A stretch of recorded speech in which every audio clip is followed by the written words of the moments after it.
నమస్తే, నేను మీ కుప్ప పద్మిని. ఇన్నాళ్ళు మీ సపోర్ట్ ని నాకు అందిస్తూ, మీ ప్రేమని నాకు అందిస్తున్న ప్రతి ఒక్కరికి కృతజ్ఞతలు. ఇప్పుడు చూడబోతున్న ఈ వీడియో కూడా ఖచ్చితంగా మీకు ఉపయోగపడుతుంది. లైక్, షేర్ అండ్ సబ్స్క్రైబ్ చేసి మీ ఇష్టాన్ని అలాగే మీ సపోర్ట్ ని నాకు అందించండి. అలాగే ఈ వీడియో పట్ల మీ అభిప్రాయాన్ని కమెంట్ సెక్షన్ లో కమెంట్ చేసి నాకు తెలియజేయండి. నమస్తే. నమస్తే, వెల్కమ్ టు అవర్ ఛానల్. నేను పద్మిని. సాయి అంటే మనలో చాలా మందికి ఆ నామం ఒక ఎమోషన్. సాయి మనకి తండ్రి, మన సహోదరుడు, మన సఖుడు. అయితే సాయితో ఉండేటటువంటి ఈ ఎమోషన్ ని మాటల్లో ఎక్స్ప్లెయిన్ చేయటం అనేది వర్ణనాతీతం. అది అసలు ఎటువంటి పరిస్థితుల్లో మనం మాటల్లో ఎక్స్ప్రెస్ చేయలేం. అలాగే సాయి గురించి ఇవాళ రేపు వస్తున్నటువంటి దుష్ప్రచారాలు ఏవైతే ఉన్నాయో వాటిని చూసి డెఫినెట్ గా మన మనసులు పడేటటువంటి ఖేదాన్ని కూడా చెప్పటం సాధ్యమైనటువంటి విషయం కాదు. డెఫినెట్ గా మనసు చాలా కదిలిపోతుంది, కళ్ళమ్మట నీళ్లు కారుతూ ఉంటాయి. ఎందుకంటే సాయితో ఉన్నటువంటి కనెక్షన్ అటువంటిదే. అయితే ఇట్లా ఎన్నో దుష్ప్రచారాలు బయట జరుగుతూనే ఉన్నాయి, సోషల్ మీడియాలో జరుగుతూనే ఉన్నాయి.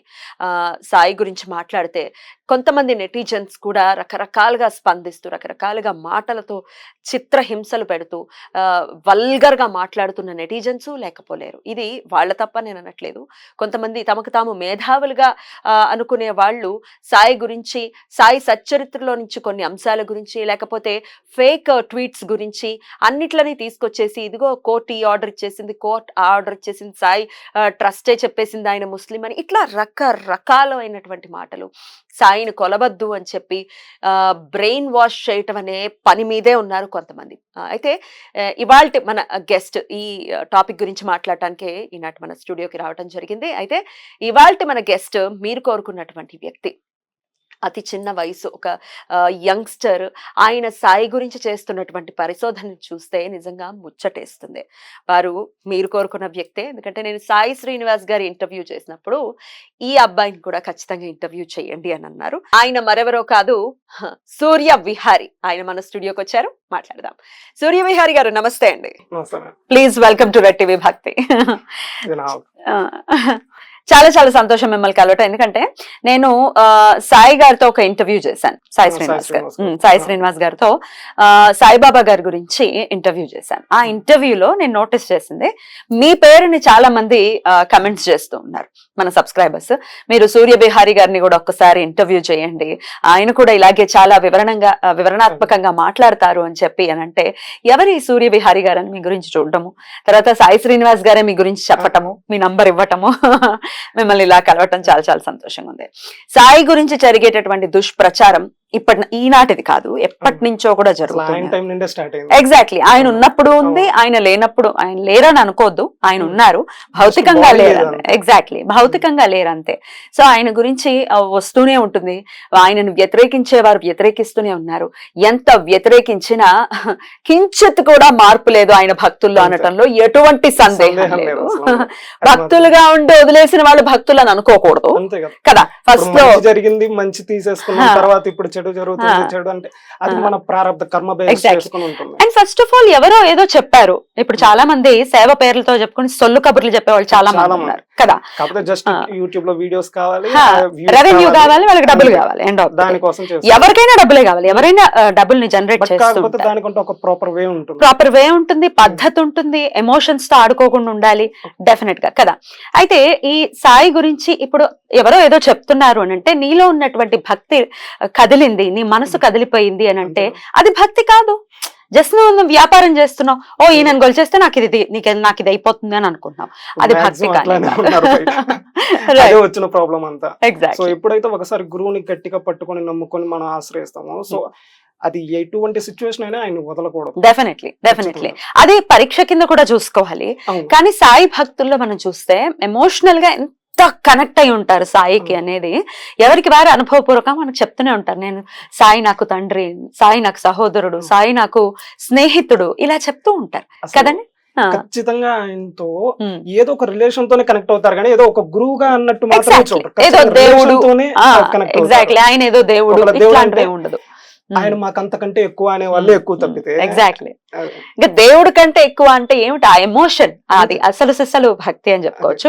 అయితే ఇంతమంది, ఇంత కోటాను కోట్ల మంది ఎమోషన్స్ ని కూడా ఇష్టం వచ్చినట్టు వాటిని అసలు బేఖాతరు చేస్తూ, కనీసం వాటికి కొంచెం కూడా విలువ లేకుండా మీరు చేసేదంతా తప్పు, మీరు ఫకీర్ని పూజిస్తున్నారు, మీరు సమాధుల్ని పూజిస్తున్నారు అని మాట్లాడటాన్ని మీరు ఎలా చూస్తారు? మీరు ఇప్పుడు ఒక మాట అన్నారు, సమాధుల్ని పూజించడం అని చెప్పి. సో సమాధుల్ని పూజించడం అనేది అక్కడ మీరు సమాధానం ఎందుకు అంటున్నారో నాకైతే అర్థం కాలేదు. బట్ కాకపోతే అదొక సాంప్రదాయంగా తీసుకునే పని అయితే, అంటే ఉందా అనే పని అయితే, ఆయనకంటే ముందు మనం చూసుకుంటే రాఘవేంద్ర స్వామి వారు ఉన్నారు. సో ఇప్పటికే సమాధి రూపంలో రమణ మహర్షి వారు, రామకృష్ణ పరమహంస వారు. ఇక చెన్నై సైడ్ వెళ్తే దాదాపు కొన్ని వందల మంది ఋషులు ఈ జీవ సమాధులు ఇప్పటికీ అవంతరం పూజిస్తూ ఉన్నారు. మనకి ఇక్కడ తెలుగునాట వీరబ్రహ్మేంద్ర స్వామి వారిది, ఇట్లా చాలా మంది వారు. అయితే ఇక్కడ కొంతమంది అనేది ఏంటంటే అవన్నీ జీవ సమాధులు కాబట్టి వాటికి ఓకే చెప్పొచ్చు, బట్ కానీ బాబా వారిది జీవ సమాధి కాదు కదా అని.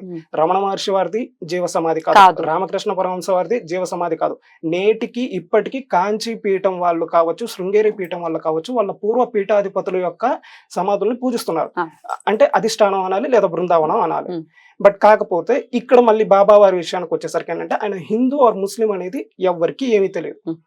కాబట్టి అక్కడ ఏంటంటే మామూలుగా సమాధి అనే పదం వాడుతున్నారు. అలానే ఇంకా మనం చూసుకున్న పని అయితే, ఇంకా పూర్వానికి వెళ్ళినప్పుడు సతీదేవి యొక్క శరీర అవయవాలు అనేది మొత్తం విశ్వం అంతా వ్యాపించాయి. సో ఎప్పుడైతే సతీదేవి తన శరీరాన్ని వదిలేసిందో ఆ తర్వాత శ్రీ మహావిష్ణు బాణాలతో మొత్తం కొట్టేస్తారు. తర్వాత శక్తి పీఠాలు అయితే దాంట్లో ముఖ్యమైన అష్టాదశ. అయితే ప్రతి చోట అక్కడ దేవాలయం వెలిసింది వేటికి? అమ్మవారి యొక్క శరీర అవయవాలకే, అంగానికి. ఆ తరువాత శ్రీ మహావిష్ణువు వారు తులసీదేవి యొక్క శాపం వల్ల ఒక గండకీ నదిలో ఆ శిలగా మారిపోయి ఆయన యొక్క శరీర భాగాలే ఆ శిల తర్వాత సాలగ్రామాలుగా పూజించడం జరుగుతుంది. సో మరి ఇప్పుడు శరీరమే. మరి ఇప్పుడు ఇలా చూసుకుంటే మరి సనాతనమైన విధంగా మొదటి నుండి వస్తానే ఉంది. సాయికి ఎందుకు ఇది ఆపాదిస్తున్నారు? ఏమిటి ఆయన ముస్లిం అనే ఒకళ్ళు ముస్లిం అని చెప్పి అనే పని అయితే, ఏ ప్రకారం ముస్లిం అని చెప్పి మాట్లాడుకున్నా కానీ ఒక అథెంటికేషన్ ప్రూఫ్ అనేది ఎవ్వరు ఏది చూపించరు. ఒకళ్ళు సాయి సచ్చరిత్రలోనే సాయిబాబా వారే చెప్పారు అని చెప్పి కొంతమంది అంటున్నారు. మరి అదే సచ్చరిత్రను మీరు బేస్ చేసుకునే పని అయితే అందులోనే బాబా వారు నేను సద్బ్రాహ్మణుణ్ణి అని చెప్పిన సంఘటనలు ఉన్నాయి. ఆయన నాకు ఏ మతం లేదు అని చెప్పిన సంఘటన ఉంది. ఖురాన్ చదివిస్తారు అని చెప్పి సచ్చరిత్రలో ఉంది అని అంటారు. ఏ విష్ణు సహస్రనామం చదవండి అని చెప్పలేదా? సచ్చరిత్ర చదవలేదా మీరు? అంటే ఆ పాయింట్ ని మాత్రం తీసేస్తారా, కొట్టేస్తారా పాయింట్? ఇప్పుడు ఆ ఖురాన్ చదివించారు, ఓకే. ఎవరి చేత చదివించారు? ఓన్లీ ముస్లిమ్స్ వచ్చినప్పుడు వాళ్ళ చేత చదివించారు. ఇప్పుడు మనం చూసుకుంటే ఆఖరికి కాంచి మహాస్వామి వారు ఒకసారి ఒక వేరే ప్రదేశానికి వెళ్ళినప్పుడు అక్కడ ఈ ఊర్లో శివాలయం లేదా అని చెప్పి అడుగుతారు. లేదు అని చెప్పంటారు. తర్వాత అక్కడ దాతలు ఎవరన్నా ఉన్నారా అన్నట్టుగా ఒక ఏరియా చూపించి అడిగితే అదొక ముస్లిమ్స్. సో వాళ్ళు ఏం చేస్తారంటే, సరే స్వామివారి ఆజ్ఞ మేరకు దానం ఇచ్చేస్తారు శివాలయానికి. ఇచ్చిన తర్వాత స్వామివారు ఊరు ప్రజల వైపు చూసి వీరు మక్కా యాత్ర చేశారా అని చెప్పన్నట్టుగా ముందు వారిని అడిగితే వారు మా దగ్గర అంత స్తోమత లేదయ్యా అని చెప్పంటారు. ఊరి వైపు చూసి ఒక్కసారిగా వాళ్ళకి ధన సహాయం చేయమని చెప్పి అడుగుతారు. అడిగిన తర్వాత ఇప్పుడు ధన సహాయం చేశారు. సో ఇప్పుడు ఒక ముస్లిం కి మక్కా యాత్రకి మహాస్వామి వారు సహాయం చేశారు కాబట్టి ఇప్పుడు ఆయన ముస్లిం అంటామా? ఆయన ముస్లిం కి సపోర్ట్ చేస్తారు కాబట్టి ఆయన సనాతన ధర్మానికి సంబంధించిన వారు కాదు అని అంటామా? అలానే బాబా వారు ఇప్పుడు ఒక ముస్లిం వచ్చాడు కాబట్టి ఆ ముస్లిం చేత ఖురాన్ చదివించారు.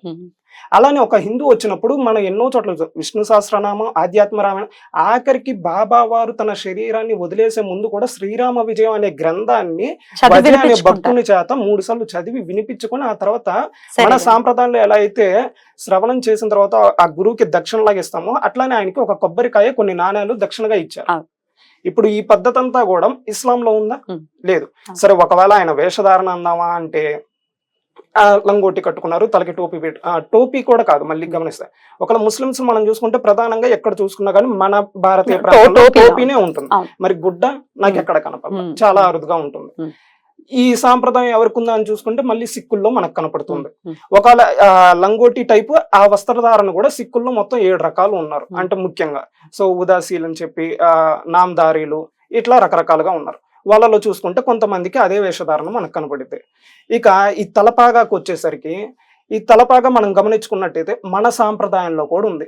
మనకి శివమహాపురాణంలో శతరుద్ర సంహితలో స్వామివారి పంచముఖాల గురించి వర్ణన చేసేటప్పుడు అందులో అఘోర ముఖాన్ని వర్ణన చేసేటప్పుడు నల్లటి తలపాగా ధరించారు అని చెప్పి వర్ణన జరుగుతుంది. అట్లానే అదే శివ మహాపురాణంలో వాయువ్య సంహితలో చూసుకున్నా మనకి ఎన్నో చోట్ల గురువు అంటే శివాచార్యుడు అనేవారు తలపాగా కట్టుకున్న విధానం మనకు కనపడుతుంది. సో ఈ విధంగా చూసుకుంటే తలపాగా అనేది మన సాంప్రదాయంలో కూడా కనపడుతుంది. మరి కేవలం తలపాగా చూసో లేకపోతే లంగోటి చూసో ఆయన ఒక ముస్లిం అని చెప్పి మనం అలా చెప్తాం. అదే విధంగా ఆయన ఉన్న షిరిడి అనే ప్రాంతం నాందేడ్ అనే గ్రామానికి చాలా దగ్గర ప్రాంతం. ఈ నాందేడ్ అనే ప్రాంతం సిక్కులకి పరమ పవిత్రమైనటువంటి 5 క్షేత్రాల్లో అదొకటి. అక్కడ గురు గోవింద్ సింగ్ గారు తన శరీరాన్ని వదిలిపెట్టారు. ఇప్పుడు ఈయన కూడా బాబా వారు కూడా ఎన్నోసార్లు నా గురువు ఇక్కడే నివసించారనే చెప్పేవారు. అంటే ఇప్పుడు ఈయన సిక్కు సాంప్రదాయం అని చెప్పి అనుకోవచ్చుగా, ఇప్పటిదాకా ఇస్లాం హిందూ అని చెప్పంటున్నారు. ఏమో ఆయన సాంప్రదాయం అసలు ఏదో, ఆయన ఏ మతం వారు ఎవరికీ తెలియదు. అలానే ఆయన ఎవరన్నా ఆశీర్వాదం కోసం వస్తే ఊది ఇచ్చి పంపించి అనుగ్రహిస్తారు. ఈ ఊది ఇచ్చి అనుగ్రహించడం అనేది శైవ సాంప్రదాయంలో మనం ఎక్కువగా చూస్తాం. విభూతి ఇచ్చి ఆ తర్వాత మా ఇంటికి రమ్మను లేకపోతే నీకు మంచి జరుగుగా కానీ ఇట్లా ఆశీర్వదించే విధానం మనకి శైవ సిద్ధాంతంలో చాలా బాగా కనబడుతుంది. రమణాశ్రమంలో కూడా ఇస్తారు ఇదే సేమ్. మరి ఇప్పుడు ఈ ప్రకారం ఆలోచిస్తే మరి ఎక్కడన్నా ఏ మసీదులో ఉన్నా విభూతి ఇస్తారా? తులసి పూజలు చేస్తారా? విష్ణు సహస్రనామాలు ఏమన్నా చదువుతారా? భాగవత పారాయణాలు కావచ్చు. ప్రతిరోజు రామాయణ పారాయణం అనేది ఖచ్చితంగా బాబావారి సన్నిధిలో జరుగుతుంది అని చెప్పి కపర్దే డైరీ అని చెప్పి ఒకటి ఉంది, షిరిడి సంస్థానం వాళ్ళే ప్రింట్ చేస్తున్నారు. అందులో కూడా స్పష్టంగా రాస్తుంది. మరి ఇంకా ఏ లెక్కన ఫకీర్ అంటారు, ఏ లెక్కన తనకి తెలిసిన వాళ్ళందరినీ కూడా అన్నా సాహెబ్ సాహెబ్ అనే పదమే ఎక్కువ యూజ్ చేస్తూ ఉంటారు బాబా వారు. అన్నా సాహెబ్, బాపు సాహెబ్ అని చెప్పి అందరినీ పిలుస్తూ సాహెబ్ అనే పదం. మళ్ళీ ఇట్లా చూసుకున్న ఈ సాహెబ్ అనే పదం కూడా మనకి మాక్సిమం సిక్కుల్లోనే కనపడతాయి. ఇంకా క్లియర్ గా చెప్పాలంటే సిక్కుల యొక్క గ్రంథం పేరు మనం మాట్లాడుకుంటే గురు గ్రంథ్ సాహెబ్. మనం ఎట్లా చూసుకున్నా ఆయన ముస్లిం అని చెప్పి మనం అనడానికి లేదు. ఇప్పుడు సిక్కులు పూర్తిగా ఒక హిందూలో ఒక భాగం అని చెప్పి అందరూ ఒప్పుకుంటారు. బట్ కానీ బాబా వారి దగ్గరకు వచ్చి ఎందుకు మళ్ళీ అది సిక్కు సాంప్రదాయం కాదు, అది హిందూ సాంప్రదాయం కాదు, ముస్లిం అని చెప్పి అంటారు. మరి ఏ పక్క నుండి ముస్లిమో నాకు అర్థం. అదే కదా, అసలు సాయి ట్రస్ట్ కూడా అనౌన్స్ చేసింది బాబా గారు ముస్లిమేనని అని చెప్పి కొంతమంది మాట్లాడటం జరిగింది. దీన్ని ఎట్లా చూడొచ్చు? ఈ మాట చాలా మంది అంటున్నారు. ఇది చాలా సంవత్సరాల క్రితం జరిగింది. ఆ తర్వాత బాబా వారి గురించి ఇట్లా దుష్ప్రచారం చేస్తున్నందుకు వాళ్ళ మీద కోర్టులో కేసు ఫైల్ చేశారు. కేసు ఫైల్ చేసి అక్కడ స్టేట్మెంట్ కూడా ఇవ్వడం జరిగింది. బాబా వారు ఒక సద్బ్రాహ్మణుడు, ఆయన ముస్లిం కాదు. ఎవరైనా కానీ ఇంకొకసారి అలా చెప్తే మాత్రం తగిన చర్యలు తీసుకోక తప్పదు అని చెప్పని. ఇట్లా చాలా పుకార్లు అనేవి ఏ పొద్దు అవి వస్తానే ఉన్నాయని అది కేవలం వాళ్ళ వ్యూస్ కోసం వీళ్ళు తొందరపడి వీళ్ళు చెప్పడం తప్పితే లేవనెత్తడం కోసం యూట్యూబ్ ఛానల్ పెట్టుకుని అదే పని మీద ఉన్నారు. మొన్న మధ్యన చూసుకుంటే తమిళనాడులో బాబా గారి విగ్రహాలు మొత్తం ఆలయాల్లో తీసేయమన్నారని చెప్పి జడ్జిమెంట్ ఇచ్చేసారని చెప్పి చెప్తున్నారు. బట్ కానీ అక్కడ జరిగింది ఏంటంటే సురేష్ కుమార్ అనే ఒక వ్యక్తి, ఆయన శైవ సిద్ధాంతాన్ని అనుసరించే వ్యక్తి. ఆయన ఏం చేశారంటే ఆయనకి కొద్దిగా బాధ కలిగింది. సో బాబా వారిని ఇక్కడ పెట్టడం ఏంటన్నట్టు సో ఆయన కేసు జస్ట్ పిలివేశారు అంతే. పిలివేయడం అంటే మీరైనా వేయచ్చు, నేనైనా వేయచ్చు, ఎవరైనా వేయచ్చు. బట్ కాకపోతే దానికంటే కొన్ని సర్టెన్ కండిషన్స్ ఉంటాయి. అంతేకాని జడ్జిమెంట్ అయితే రాలా. ఆ తర్వాత ఆ కేసు ఎప్పుడైతే హియరింగ్ వచ్చిందో అప్పుడు 2 వీక్స్ అడ్జర్న్ చేశారు. సో 2 వీక్స్ తర్వాత వాయిదా వేశారు. మొన్న మధ్యన మళ్ళీ జరిగిన తర్వాత కూడా మళ్ళీ ఇప్పుడు 8 వీక్స్ దాకా వాయిదా వేశారు. వాయిదా వేసి ఒకేసారి గవర్నమెంట్ కి ఉత్తర్వులు ఇచ్చారు. ఏమని, ఒకసారి దీని గురించి పరిశీలించి దాని గురించి పూర్తి వివరణ కోర్టుకి సబ్మిట్ చేయాలి అని చెప్పని. మరి అసలు జడ్జిమెంట్ రాని కేసుని జడ్జిమెంట్ వచ్చేసి తీసేశారు. ఇప్పటికన్నా మన ఆంధ్రాలో అందరూ కళ్ళు తెరవండి. ఈ విధంగా జరుగుతుంది. ముఖ్యంగా లలిత్ కుమార్ గారు కావచ్చు, అట్లానే రాధా మనోహర్ దాస్ గారు కావచ్చు, ఇట్లా చాలా మంది కూడా వాళ్ళ ఛానల్స్ లో ఇదే చెప్తున్నారు, జడ్జిమెంట్ ఇచ్చేసారని. ఇప్పుడు ప్రతిదీ మేము ఆధారాలతో మాట్లాడతాం, అథెంటికేషన్ గా మాట్లాడుతూ ఉంటాం. మీకు కావాలంటే ఆ జడ్జిమెంట్ ఇంకా పెండింగ్ లో ఉందని చెప్పి మనకి ఆ హైకోర్టు వాళ్ళ అఫీషియల్ వెబ్సైట్ లోనే ఆ PDF ఉంది, డౌన్లోడ్ చేసి చూపిమని చూపిస్తాం. ఇవన్నీ లింకుల్లో ఉంటాయి. ఎందుకంటే డెఫినెట్ గా అథెంటికేషన్ అవసరం, మనం నిరూపించుకోవాల్సినటువంటి పరిస్థితుల్లో ఉన్నాం. ఈ విధంగా ఇన్ని దుష్ప్రచారాలు చేస్తూ మళ్ళీ మేము ధర్మ పోరాటమే చేస్తున్నాం, మాది ఎప్పుడు సత్యవాదనే అన్నట్టుగా మాట్లాడుతున్నాం. మరి ఏ పక్క నిండో నాకు అర్థం కాదు. మనం చూసుకుంటే లలిత్ కుమార్ గారు ఆయన భరత్ వర్ష ఆయనతో కలిసి ఒక వీడియో చేసి అందులో ఒక మాట అంటారు, నార్మల్ గా నాకు వద్దిపర్తి పద్మాకర్ గారు అనే ఆయన నాకు దైవం కన్నా ఎక్కువ అని చెప్పి. ఆయన అందరికీ దైవ సమానులు, అది అందులో ఏ అనుమానం లేదు. కాకపోతే మీరు ఆ విధంగా ఆశ్రయించిన ఆయన మరి సాయిబాబా దేవాలయాలు ఎందుకు నిర్మించారు? ఆయన ఇప్పటికి- నిర్మించారా ఇప్పటికి వడ్డిపర్తి? ఇప్పటికీ మనం చూసుకుంటే ప్రణవపీఠంలో బాబా వారి మందిరం ఉంటుంది. అలానే మీకు ఇంకా క్లియర్ గా కావాలంటే జస్ట్ వద్దిపర్తి పద్మాకర్.org అని చెప్పి వాళ్ళ అఫీషియల్ వెబ్సైట్ లోకి వెళ్తే so there are so many temples constructed by our peetham అని చెప్పి అందులో సాయిబాబా టెంపుల్ అని కూడా ఇండికేట్ చేసి ఉంటుంది. ఇప్పటికీ మనం ఆ పీఠంలో బాబా వారిని చూడొచ్చు. ఇది గూగుల్లో మనం దొరుకుతుందండి? Google లో దొరుకుతుంది. అట్లానే నార్మల్ గా మనం యూట్యూబ్ లో ప్రణవ పీఠం అని చెప్పి కొట్టుకున్నా అక్కడ బిగినింగ్ లోనే డైటీస్ అంటే అక్కడ ఉన్న దేవతలందరి ఫొటోస్ వేస్తూ ఉంటారు. అక్కడ కూడా మనకి బాబా వారిది దర్శనం ఇస్తుంది. మరి ఇప్పుడు అష్టాదశ పురాణాలు తెలిసిన అటువంటి మహానుభావుడు యోగులతో స్వయంగా పలకరించి మాట్లాడి జీవనం సాగించిన ఆయన అబద్ధం చెప్తారా? ఆయన అడుగుతారా ఆయన అడుగుతారా అంటే ఆయన సాయి గుడిని ఎందుకు నిర్మించారు అని అడుగుతారా? అడగరు. ఇప్పటికీ కావాలంటే చూసుకుంటే ఎవరైనా కానీ జస్ట్ గూగుల్లో చెక్ చేసుకోవచ్చు ఉందా లేదా అక్కడ ప్రణవపీఠంలో అని చెప్పి. మరి అదే ఆయనది ఈ గూగుల్లో కూడా దొరుకుతుంది మనకి, చాలా ఉన్నాయి ఇందులో. రైట్, మొత్తం మ్యాటర్ లో అక్కడ క్లియర్ గా అన్ని మెన్షన్ చేసి ఉంటారు. ఇంకొంతమంది ఏమంటారంటే అందుకే నేను వీళ్ళెవరిని నమ్మను, నేను సామవేదం వారి మాత్రమే నమ్ముతాను, వారు ఎన్నడూ కూడా బాబా వారి గురించి మాట్లాడారు. ఆఖరికి ఒక చోట బాబా వారికి హారతి ఇవ్వడం జరిగింది, తీసుకోవడం, ఇట్లా చాలా వీడియోస్ ఉన్నాయి. ఆయనేమిటి, చాగంటి వారేమిటి, గరికపాటి వారేమిటి, అందరూ కూడా. కానీ అంటే ఈ మళ్ళీ సామవేదం వారి గురించి ఎందుకు ఎత్తానంటే అదే వీడియోలో భరత్ వర్ష ఆయన నేను సామవేదం వారిని నాకు గురువుగా భావిస్తాను అన్న మాట వాడారు. అందుకని చెప్పి వారిది మాత్రమే ఇక్కడ చెప్పాను. ఇంకా చాగంటి వారు వీరు మొదటి నుండి చెప్తూనే ప్రవచనాలు ఇచ్చారు కూడా ఎన్నో సందర్భాల్లో. వద్దిపర్తి పద్మాకర్ గారు కూడా ఎన్నో సార్లు బాబా వారి గురించి చెప్తూ ఆయన ప్రవచనాలు కూడా ఇప్పటికీ మనకు చెప్పారు. ఇప్పటికీ యూట్యూబ్ లో ఉన్నాయి. వారి ఛానల్లోనే అట్ ది లాస్ట్ లో ప్లే లిస్ట్ లో ఉన్నాయా? మీరు చూసారా అవి? చూసాను. ఓకే, నేను ఆ లింక్స్ కూడా ఇవ్వండి నాకు, నేను లింక్స్ లో డిస్క్రిప్షన్ లో పెట్టేస్తాను. సో దట్ చూసుకుంటారు కదా. రైట్, అందులోనే వారు చెప్తూ సాయి అన్న పదానికి అర్థం చెప్తూ ఈ పదం ఇప్పుడు సాయిబాబాతో వారితో వచ్చింది కాదు, ఇది చాలా పూర్వం నుండే ఉంది. అందుకే కబీర్ దాస్ గారు కూడా ఆయన దోహాల్లో ఒక చోట సాయి అనే పదాన్ని ఈశ్వరుడు అన్న అర్థంతో వాడారు అని చెప్పి ఎంతో స్పష్టంగా తెలియజేస్తారు. ఆ దోహ కూడా అంటే నేను ఇచ్చేది అసలు వద్దిపర్తి పద్మాకర్ గారే అందులో చెప్పారనమాట. దోహా మొత్తం క్లియర్ గా ఎక్స్ప్లెయిన్ చేసి సాయి అనే పదానికి అర్థం బాగా తెలియజేశారు. ఈశానే సాయి రివర్స్ లో అనేసారు ఆయన కదా. నో, సాయి రా అని అన్నారు, ఈశా అనబోయి సాయి అన్నారు. అలా ఆయనకి సాయి బాబాకి సాయి అన్న పేరు వచ్చింది. శేష సాయి అనే నామం కూడా ఉంది విష్ణుమూర్తికి కదా. అది మెలికసా. ఇది మామూలు సా, అది మెలికసా. విధానం అక్కడ అర్థం. సాయి లేదు అనేది లేదు, ఉంది సాయి అనే పదం ఉంది పదానికి కూడా. ఇక బాబా బాబా అనేది డెఫినెట్ గా బాబా అంటే మహారాష్ట్ర పెద్ద, మనకన్నా పెద్ద అన్న భావన. అంతేకాని ముస్లిం అని కాదు కదా. ముస్లిం అనే అసలు అర్థమే ఎక్కడా లేదు. కాకపోతే ముఖ్యంగా రాధా మనోహర్ దాస్ గారు ఎన్నో సార్లు వీడియోస్ లో చెప్తూ సాయి అంటే శవం, సాయి అంటే శవం అనే అర్థం ఎక్కువ చెప్తాను. మరి అది ఎందుకు ఆయన మాట్లాడుతున్నాడో నాకైతే తెలియదు. సరే ఎక్కడన్నా ఉందా చూపించండి అంటే మళ్ళీ దానికి ఏమీ మాట్లాడరు. ఆయనకి ఫోన్ చేసినా నో రెస్పాన్స్, మెసేజ్ చేసినా నో రెస్పాన్స్. వీటి గురించి అలా ఉంటుంది. రైట్, అయితే ఇక్కడ ఈ పాయింట్ మీద వాళ్ళు మాట్లాడే పాయింట్, నేను వాళ్ళతో కూడా ఇంటర్వ్యూస్ చేస్తూ ఉంటా కాబట్టి ఈ పాయింట్ మీద సూర్య గారు, మనకి 33 కోట్ల మంది దేవీ దేవతలు ఉండగా మళ్ళీ వీళ్ళెందుకు వాళ్ళెందుకు అని ఒక ప్రశ్నను లేవనెత్తుతారు. దీనికి ఏంటి మీరైతే ఏం సమాధానం చెప్తారు? ఇక్కడ 33 కోట్ల మంది దేవతల్లో బాబావారిని కలపమని ఎవ్వరూ అనట్లేదు. బాబావారు గురువు, సద్గురువు. ఇప్పుడు గురువులు ఇప్పుడు మనం ఎంతో మందిని పూజిస్తూ వస్తున్నాం. ఆది శంకరాచార్య వారు కావచ్చు, లేకపోతే తర్వాత రామానుజాచార్యుల వారు కావచ్చు, మధ్వాచార్యులు, ఇలా ఎంతో మంది పరంపరలు సాగుతానే ఉన్నాయి. ఇప్పుడు వీరందరి లిస్ట్ కూడా మనం అక్కడ చూసుకుంటే 33 కోట్ల మంది దేవతల్లో కనపడదు. కాబట్టి అక్కడ లేరు కాబట్టి నేను పూజించను అంటే మరి అది సమ్మతమేనా? లేదు. సరే, ఇవన్నీ కాదు అనుకునే పని అయితే రామానుజాచార్యుల వారు జగద్గురువులు, జగదాచార్యులు. ఆయన స్వయంగా ఆయన టైంలో ఒక ముస్లిం మహిళకి, బీబీ నాచియార్ అనే మహిళకి, ఈమె మహాలక్ష్మి అమ్మవారి అంశ అన్న భావనతో ఈమెని కూడా అట్లా అమ్మవారిని ఎలా పూజిస్తారో అలా పూజించాలి అన్న ఒక మాట చేశారు, ఒక శాసనం చేశారు. ఇప్పటికీ మనం చూస్తే తిరుమల దేవాలయంలో ఒక చోట గోడకి అమ్మవారి ఫోటో ఉంటుంది, అమ్మవారి దేవాలయం కూడా ఉన్నట్టు చెప్తారు ఇంకొక చోట. మరి ఇప్పుడు జగదాచార్యుల అంతటి వారు మరి వేద ప్రామాణికం కాకపోతే చెప్తే అది తప్ప కాదా?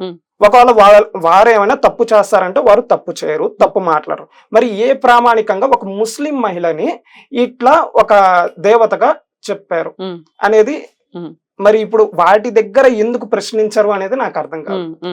అలానే మనం చూసుకుంటే జగద్గురు ఆదిశంకరాచార్యుల వారు కాశీలో వారణాసిలో ఆయన బ్రహ్మసూత్ర భాష్య రచనకి ముందు అక్కడ కాశీ వీధుల్లో నడుస్తున్నప్పుడు ఒక చండాలుడు వస్తారు.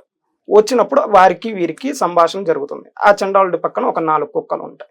ఆ సంభాషణ జరిగినప్పుడు ఆ స్వామివారు ఉండే ఆదిశంకరుల వారు వెంటనే ఆ ఎదుటి వ్యక్తిలోని జ్ఞానాన్ని గమనించి వీరిని నేను గురు భావనతో స్వీకరిస్తాను అన్న భావన ఆ మాట వ్యక్తం చేస్తారు. వ్యక్తం చేయగానే మరి ఇప్పుడు ఇక్కడ ఆలోచించాల్సిందే, ఇప్పుడు ఒకళ్ళని గురువుగా పూజించాలి, గురువుగా స్వీకరించాలి అనే దానికి ఖచ్చితంగా వేద ప్రామాణికం అనేది ఉండాలి అనే పని అయితే మరి జగద్గురువులు ఎందుకు చేశారు, ఎందుకు స్వీకరించారు? అట్లానే ఆ తరువాత ఆయన గురువుగా కొంతమంది ఇక్కడ ఏమంటుంటారంటే వచ్చిన వారు శివుడు కాబట్టి శంకరుల వారు గుర్తుపట్టి అలా చేశారు.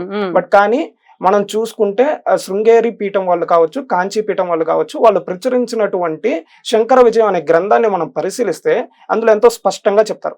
ముందుగా వచ్చిన వారెవరో శంకరులకి తెలియదు, ఆయన గురువుగా భావించి ఆశ్రయించిన తరువాతే తెలిసింది వారు శివుడు అని చెప్పని. కాబట్టి ముందు శివుడు అనే ఆయన ఏం భావించి అలా చేయలేదు. కాకపోతే మామూలుగానే వారిని శరణ పొందినట్టుగా వారికి నమస్కారం చేశారు. ఇక్కడ కొంతమంది ఏమంటుంటారంటే బాబావారి భక్తులు చాలా మంది వేదాలని కుక్కలతో పోలుస్తారు అని చెప్పి అంటారు. మనం ఇక్కడ చూసుకుంటే ఈ కథలోనే ఈ చండాలుడికి ఆదిశంకరుల వారికి జరిగిన సంభాషణలో ఎప్పుడైతే ఆయన శివుడిగా సాక్షాత్కరించాడో ఆ తర్వాత 4 కుక్కలు కూడా 4 వేదాల రూపంలోకి మారిపోయాయని చెప్పి మనకి శంకర విజయంలో స్పష్టంగా ఉంది. దత్తాత్రేయుడి దగ్గర కూడా సేమ్ అదే కాన్సెప్ట్ అప్లై అవుతుంది. కానీ మరి ఎందుకు బాబా వారిని మాత్రమే టార్గెట్ చేసి బాబా వారు ఇట్లా అన్నారు అన్నట్టుగా క్రియేట్ చేస్తున్నారు? మరి ఇక్కడ ముందు నుండి జరుగుతున్న సాంప్రదాయం అదంతా, ఇక్కడ ఎవరు కొత్తగా చెప్పిందే లేదు. మరి ఎందుకు ఇలా జరుగుతుందో అర్థం కాదు. ఎగ్జాక్ట్లీ ఆయన ముస్లిం గా అభివర్ణింపబడటమే దీనికి కారణం అని అనుకోవచ్చు. ఆయన కొన్ని ప్రశ్నలు చాలా హాస్యాస్పదంగా అనిపిస్తుంటాయి. కొన్ని ప్రశ్నలు ఇంత మూర్ఖత్వంలో ఉన్న వీళ్ళు ఎప్పుడు పైకి వస్తారా బాబు అని అనిపిస్తుంది. కొంతమంది సేవ పేరుతో ఉన్న వాళ్ళు ప్రత్యేకంగా వాళ్ళు అన్నది ఏమిటంటే వీళ్ళు ఏమైనా స్వాతంత్ర సమరయోధుల్లాగా వీళ్ళు ఏమైనా చేశారా, ఈ బాబా ఏమైనా మరి ప్రాణాలను ఏమైనా అర్పించారా, లేకపోతే ఏమైనా ఫైటింగ్లు గట్రా చేశారా అని అడిగారు. ఒక సామరస్యతని తీసుకురావటం స్వాతంత్రానికి అవసరం లేదా? ఇప్పుడు ఎంతో మంది మనం ముస్లింలు ఉంటారు, ఇక్కడ హిందువులు ఉంటారు, అందరూ కలగలిపినటువంటి దేశం కదండి. సామరస్యతను తీసుకొచ్చారు బాబా వారు. ఇంకా అంతకన్నా ఏం చెయ్యాలి అంటే వెళ్ళి మొత్తం అందరిలాగా ఫైటింగ్ తొడగొడితే. మరి ఇదే చూసుకుంటే మనం ఒక్కసారి శ్రీరామాయణం గమనించుకుంటే అక్కడ రాముల వారిని లక్ష్మణుల వారిని విశ్వామిత్రుడు తీసుకుని వెళ్తారు. విశ్వామిత్రుడు వారికి ఏమన్నా శక్తి లేదా అంటే కావాల్సినంత శక్తి ఉంది, కానీ ఎందుకు యుద్ధం చేయరు? ఆయన రాజుగా ఉంటే ఆయన ధర్మం అది కాబట్టి ఆయన చేయొచ్చు. కానీ ఇప్పుడు ఆయన ఆ ధర్మాన్ని వదిలిపెట్టి ఇంకొక మార్గంలోకి వచ్చారు కాబట్టి ఇప్పుడు ఆయన చేయకూడదు. కాబట్టి ఆయన శక్తిని యోగ్యుల్ని అనుగ్రహించి వాళ్ళ ద్వారా లోక కళ్యాణం చేస్తున్నారు. అదే విధంగా ఇప్పుడు బాబా వారు కూడా ఒక గురువుగా వచ్చినప్పుడు ఏంటంటే ఆయన బాధ్యత ఏంటి? అందరినీ ఆ యోగ్యులుగా తయారు చేయడం ఆయన బాధ్యత. కాబట్టి ఆయన ఆపల్లో ఉంటారు కానీ అందరూ ఇట్లా ఫైటింగ్ నేను ఇలా యూట్యూబ్ ఛానల్ పెట్టి తిడతా అనేది కాన్సెప్ట్ కాదు. అయితే వీళ్ళే మీరు తప్పు చేస్తుంటే మేము తిడతాము అని చెప్పి వాళ్ళని వాళ్ళు సమర్థించుకుంటుంటారు.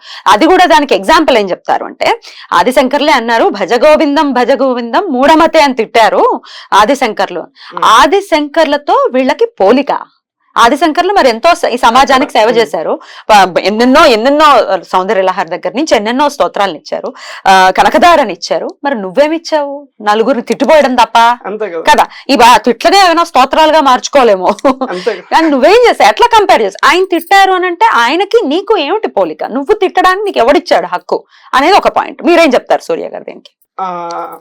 చాలా మంది ఏమంటారంటే భజగోవిందం అని అన్నారు. సో కొంతమంది దీన్ని యూజ్ చేసుకొని ఓన్లీ వైష్ణవం అనేది మాత్రమే మేజర్ అన్నట్టుగా తీసుకొని వెళ్తున్నారు. బట్ కానీ అక్కడ జరిగింది ఏంటంటే ఆదిశంకరుల వారు ఎప్పుడు తిట్టారో ఆ వ్యక్తిని, ఆయన వయసు అయిపోయిన ఆ బ్రాహ్మణుడు అప్పుడు ఏం చేస్తున్నారు, గ్రామర్ నేర్చుకోవాలి, సంస్కృతం నేర్చుకోవాలి అన్న ఆ విధానాల్లో ఉన్నప్పుడు ఆ కాంటెక్స్ట్ లో ఉన్నప్పుడు అరే నాయన మూఢమతి, నువ్వు ఇంకా ఇప్పుడు ఈ గ్రామర్ ఇదంతా ఈ వ్యాకరణం ఇదంతా నేర్చుకున్నా నీ ప్రాణం పోయే టైంలో సమయంలో ఈ వ్యాకరణ నిన్ను కాపాడలేదు, అవును, అవును. కాపాడుకోవాలి నిన్ను నువ్వు అనే ఉద్దేశం నీకుంటే గోవిందుణ్ణి భజించు ఉమ్. అని మాత్రమే చెప్పారు. అంతే తప్పితే ఇంకో విధానం ఏది కాదు. ఒకలా కాబట్టి కొంతమంది ఈ పాయింట్ మాత్రమే తీసుకొని సో భజ గోవిందం అన్నారు. అంటే ఇప్పటికీ చాలా ఇస్కాన్ రిలేటెడ్ బుక్స్ లో సో గోవిందుని సేవించమన్నారు ఆయన కూడా. కాబట్టి శివుణ్ణి మిగిలిన వాళ్ళని వదిలేయండి అన్న డెమిగాడ్స్ అని బాగా హైప్ చేస్తున్నారు. బట్ అదే మనం తీసుకుంటే స్వయంగా శ్రీ మహావిష్ణువు యొక్క గురుస్వరూపంగా చెప్పేది హయగ్రీవుడు. అదే హయగ్రీవ స్వామి లలితా సహస్రనామాన్ని అగస్త్యుల వారికి ఇచ్చారు. ఇచ్చి ఆ తర్వాత ఉత్తర పీఠికలో ఒక మాట చెప్తారు, నార్మల్ కవిత్వం వ్యాకరణం వీటికంటే విష్ణునామం గొప్పది, విష్ణునామం కంటే శివనామం గొప్పది, శివనామం కంటే అమ్మనామం ఇంకా గొప్పది అని చెప్పారు. మరి ఇప్పుడు దాన్ని కూడా కాంటెస్ట్ లోకి తీసుకోవాలిగా. అట్లానే ఇప్పుడు అక్కడ శంకరుల వారు ఎందుకు విష్ణునామాన్నే ప్రత్యేకంగా అందించారంటే ఆయన స్టేజ్ అక్కడ వ్యాకరణం దగ్గర ఆగిపోతుంది. కాబట్టి ఈ వ్యాకరణ నిన్ను కాపాడలేదు, ముందు నువ్వు నీ ఫస్ట్ స్టేజ్ నువ్వు విష్ణువుని ఆశ్రయించు, గోవిందా గోవిందా అని చెప్పి భజన చేయని చెప్పి అట్లా చెప్పారు తప్పితే ఇంకా ఏ ఉద్దేశం అసలు అక్కడ లేదు. ప్రతిదానికి అప్లై చేసేమని కాదు, అప్లై చేశారు. కాకపోతే వీళ్ళకి ఏం చెప్పాలి ఏంటి దేని గురించి అనేది అవగాహన లేక చెప్తా ఉన్నారు. ఎగ్జాక్ట్లీ. ఇక సాయి గురించి చేసేటటువంటి దుష్ప్రచారం అంతా ఇంత కాదు. డెఫినెట్ గా సాయి భక్తుల కళ్ళెమట నీళ్లు గారుతున్నాయి. అది హృదయ లోతుల్లో నుంచి వస్తూ ఉన్నాయి. ఎందుకంటే emotion, end of the day Sai అంటేనే ఎమోషన్. నేను చాలా సార్లు అంటూ ఉన్నాను, మన వాళ్ళు కూడా అంటుంటారు ఎస్ సాయి అంటే నా తండ్రి అని ఎమోషన్ అని. ఆ కళ్ళెమ్మటి నీళ్లు కారేలాగా వీళ్ళు ప్రవర్తన ఎటువైపుకు తీసుకెళ్తున్నాను అనుకోవచ్చు. ఎందుకంటే సాయిని రకరకాల థంబ్నెయిల్స్ పెట్టి అవి నోట్తో కూడా చెప్పలేము.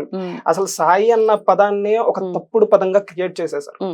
కానీ వీళ్ళు తెలుసుకోవాల్సింది ఏంటంటే ఇదే సాయి అన్న పదాన్ని ఇందాక మీకు ఒకసారి చెప్పాను.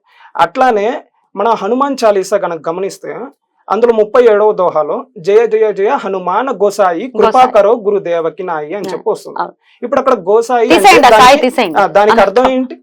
అక్కడ వాళ్ళు చెప్పిన పండితులు చెప్పిన అర్థం ఏంటి? గో అంటే ఇంద్రియములు అన్న అర్థం చెప్పారు. నార్మల్ గా గో అంటే ఇంద్రియములు, జీవులు, సూర్యకిరణములు, ఇలా రకరకాల అర్థాలు ఉన్నాయి. అక్కడ ఇంద్రియం అనే అర్థం వాడి సాయి అంటే ఈశ్వరుడు లేదా అధిపతి లేదా శాసకుడు. అంటే అక్కడ ఆంజనేయ స్వామిని ఎలా వర్ణిస్తున్నారంటే ఇంద్రియాల్ని శాసించేవాడు అన్న విధానంలో చెప్పారు. ఇప్పుడు సాయి అంటే అర్థం ఏంటి? శాసకుడు లేదా ఈశ్వరుడు, స్వామి అని అర్థం. ఇప్పుడు కొంతమంది చెప్తుంది మీరు కావాలని కూనీ చేయడానికి ఇప్పుడు లక్ష్మి పక్కన సాయి తగిలిస్తున్నారు, దుర్గా పక్కన సాయి తగిలిస్తున్నారు, రాముడి పక్కన సాయి తగిలిస్తున్నారు. ఇప్పుడు ఇక్కడ స్పష్టంగా అర్థమవుతుంది గో సాయి అనే దాంట్లో నుండి మనకి స్పష్టంగా అర్థమైంది ఏంటంటే సాయి అంటే స్వామి అని లేదా భగవంతుడు. ఇప్పుడు సాయిరామ్ అంటే అర్థం ఏంటంటే రాముడే భగవంతుడు అని. ఇప్పుడు నేను సాయిరామ్ అనే దాన్ని నేను ఒప్పుకోను, నేను దాన్ని అంగీకరించను అంటే నువ్వు రాముడిని భగవంతుడిగా ఒప్పుకోను అంటున్నావు. అర్థం అదే కరెక్ట్. ఇప్పుడు సాయి లక్ష్మి అంటే అమ్మవారే భగవతి, అదే అర్థం. మరి అర్థాలు తెలుసుకోకుండా ఎలా పడితే అలా పెడర్థాలు పెట్టేసి అవంతను దాన్నే జనాల్లోకి తీసుకొని వెళ్తున్నారు. ఇక ముఖ్యంగా దీంట్లో ముఖ్య పాత్ర వహించిన వారు మాత్రం రాధా మనోహర్ దాస్ గారు. ఎందుకంటే ఈ సాయి అనే దానికి శవం అనే ఒక అర్థం చెప్పి చెప్పి చెప్పి జనాల్లో బాగా డిస్టర్బ్ చేసేసారు.